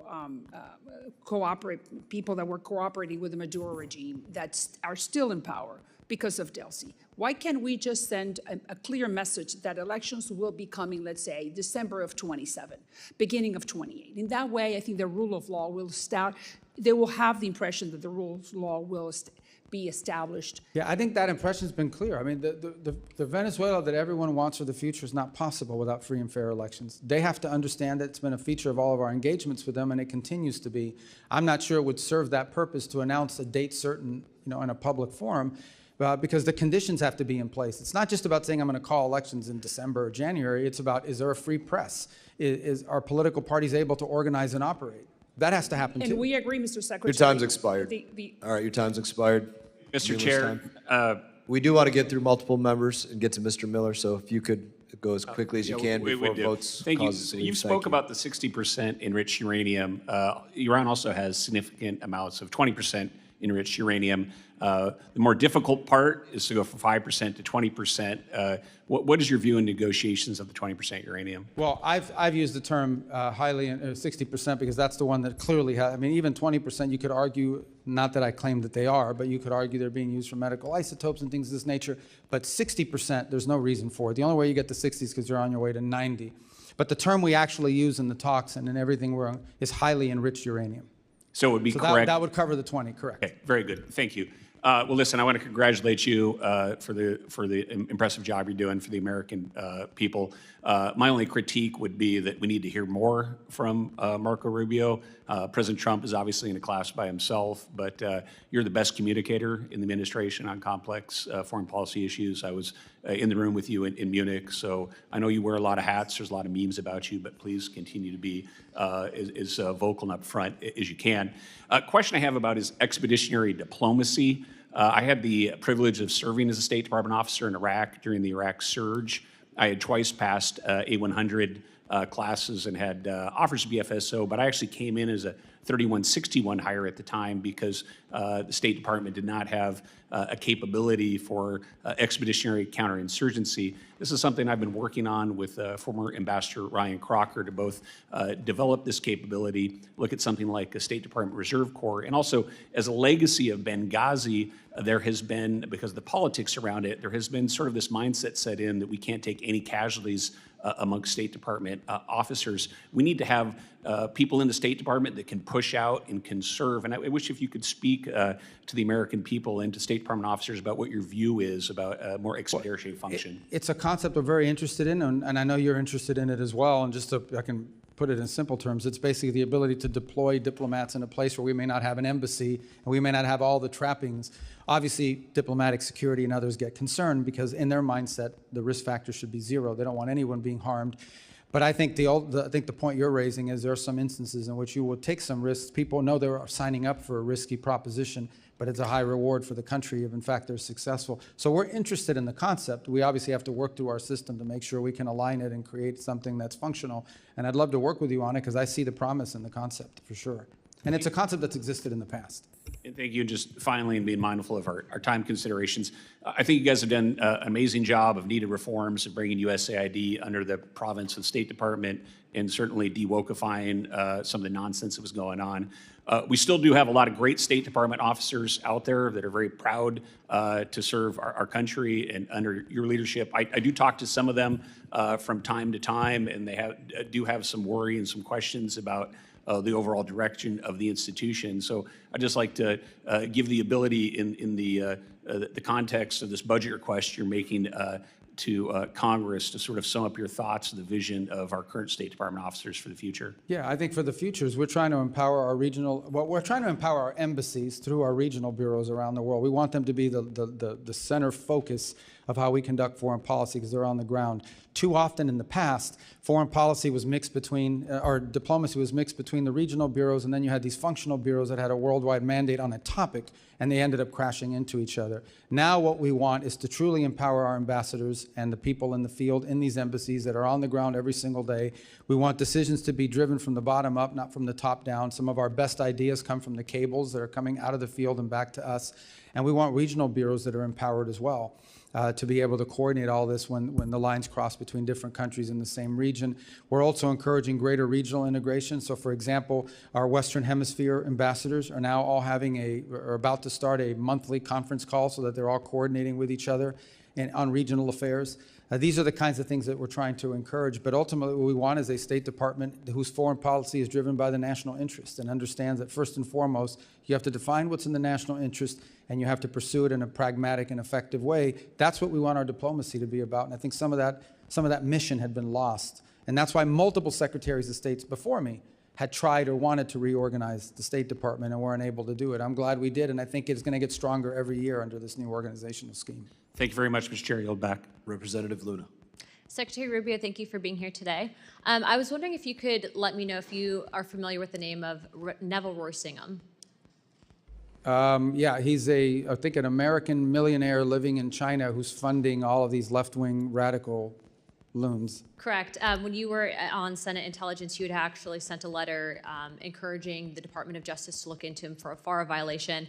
For those people who will see this clip later on the internet, can you just briefly explain what FARA is? It's the Foreign Agent Registration Act, and it means if you're operating on behalf of a foreign country, you have to register and declare yourself as such.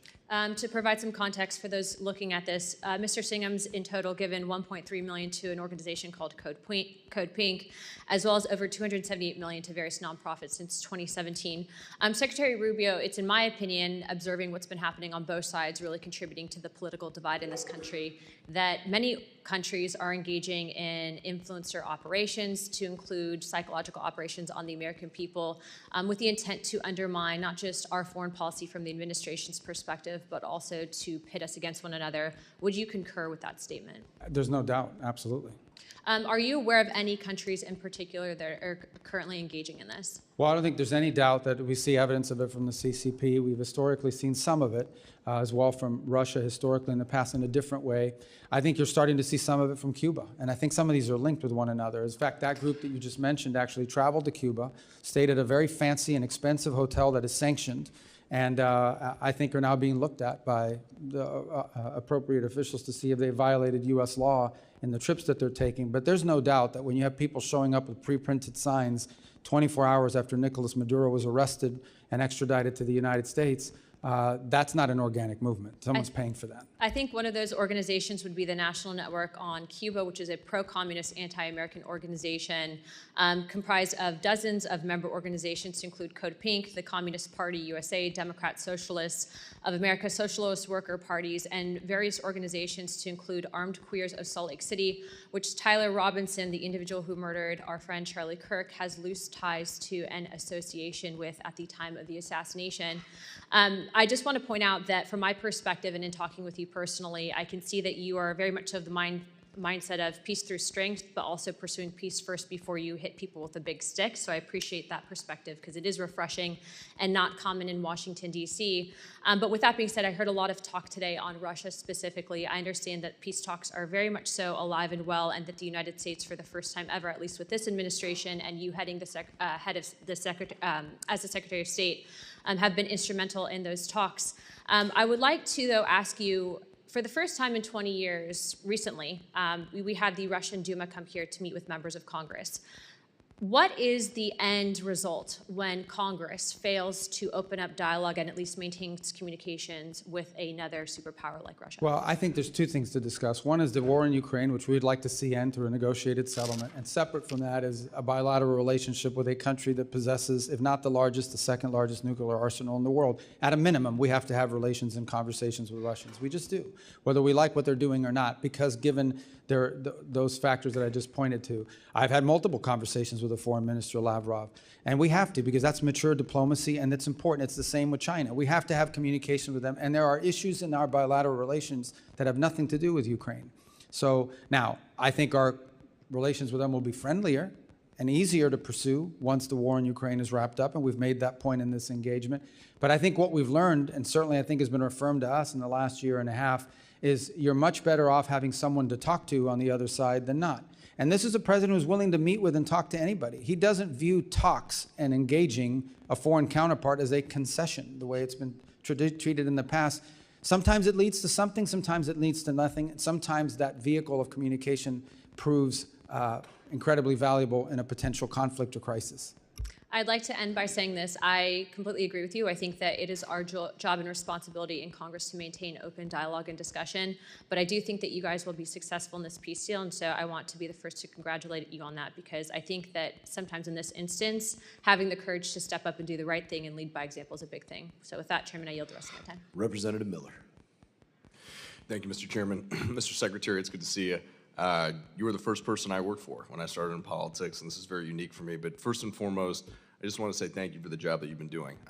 People back home, they comment on your stability, your bearing, and how you represent our country on the world stage.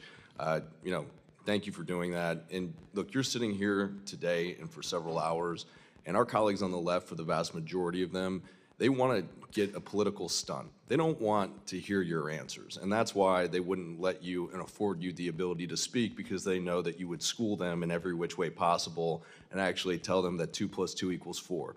And for a lot of them, that's hard to understand. So I respect your ability. But look, you have been, asked a ton of tough questions. This is your time, if you would like it. I know you have spoken a lot today, but if there is anything that you would like to correct the record on by any of our colleagues on the left or even on the right that may have misspoken, I'd like to give you this time if you would like it. And just one last thing. When you're done with all of this, if you could come to Cleveland, Ohio, I know it's not where you're from, but the Cleveland Browns could use a really good coach. And so with all the different hats you've been wearing, maybe you could take us to a Super Bowl. But at that point, I leave the rest to you, sir. Well, I don't claim I can lead that to Super Bowl, but I wish them luck in Cleveland on that. Look, I thank you for the opportunity. I think we've covered almost everything, and thank you for giving me the opportunity to do that. Unfortunately, I have to be in the Senate here in just a few minutes, and they get really mad if you're late. But I just want to touch off by saying, look, every element of our foreign policy and everything we do, including aid, is now synergized, and it's about the national interest. And I do think it's important to point out and continue to point out, we are the most generous country in the world. By far, we give way more money than anybody else does to all of these things. Other countries who are very rich, powerful countries should step up too if they want to join in helping. There's no evidence that that's the case. We've seen a little bit of an increase among some countries, but it's not just us, the Canadians, the UK, other European countries have cut back in their expenditures as well on foreign aid.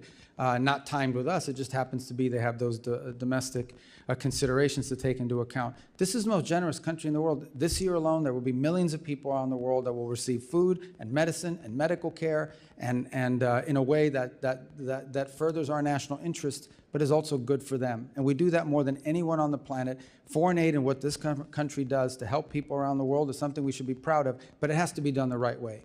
We can't be spending money on things that don't further the national interest, and we can't be spending money on things that waste the taxpayer dollars, and we can't be spending money on social experiments around the world that further the aims of an ideological movement in the United States. That's not what foreign aid is ever supposed to have been about, and that's what we're going to get it back to. On foreign policy, we're going to be pragmatic, but we're going to be principled at the same time. We have to understand that when it comes to foreign policy, oftentimes you're not given the choice between the clearly good one and the clearly bad one. Sometimes you're given 2 bad choices, and you're trying to figure out which one of these 2 bad choices is the least harmful to the country. In the end, at the end of the day, foreign relations between countries is about one thing, the national interest. I expect that every time I meet with a foreign minister of another country, that foreign minister is going to push for what is in the interest of their country. I need to push for what's in the interest of ours.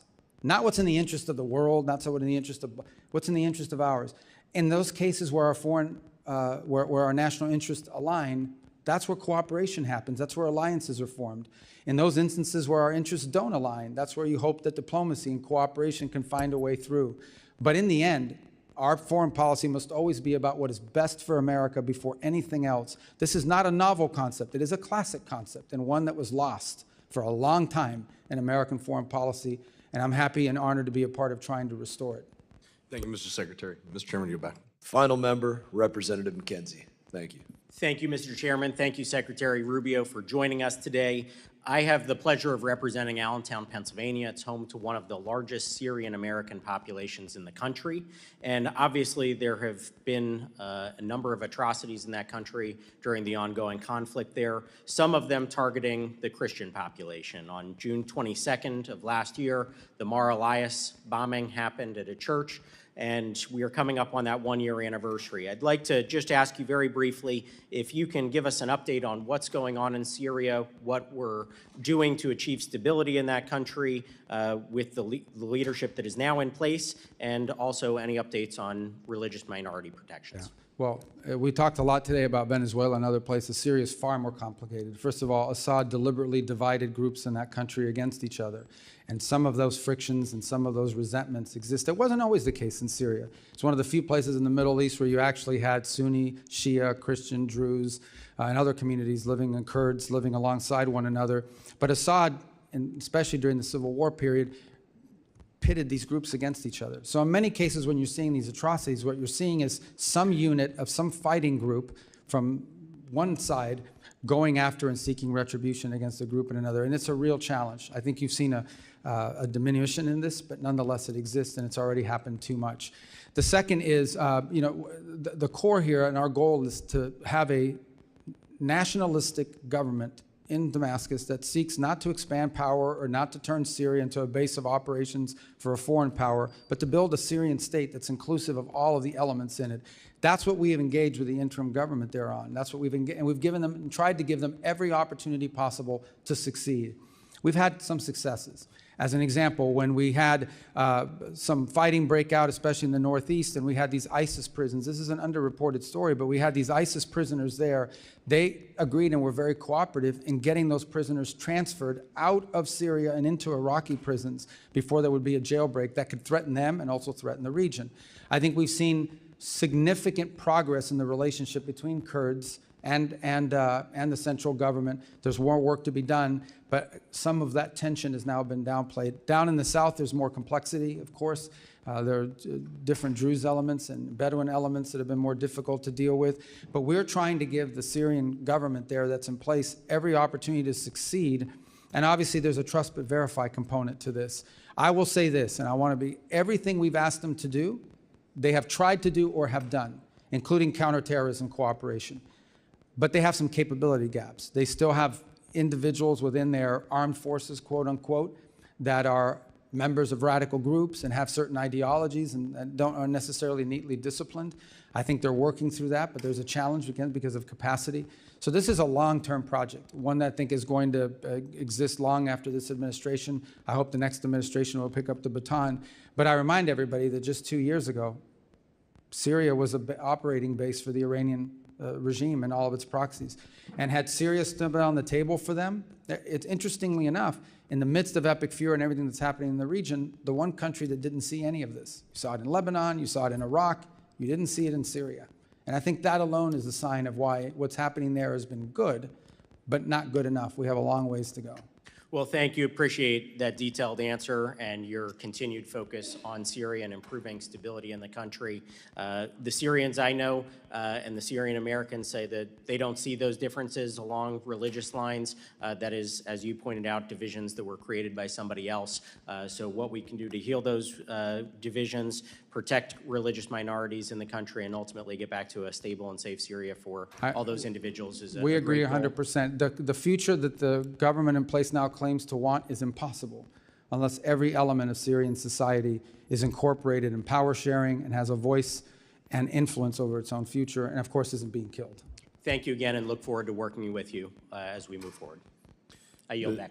Mr. Secretary, I thank you for your valuable testimony today. Members may have some more questions for you. They will have 5 days to submit statements, questions, and extraneous materials for the record, subject to length limitations. And without objection, this committee stands adjourned.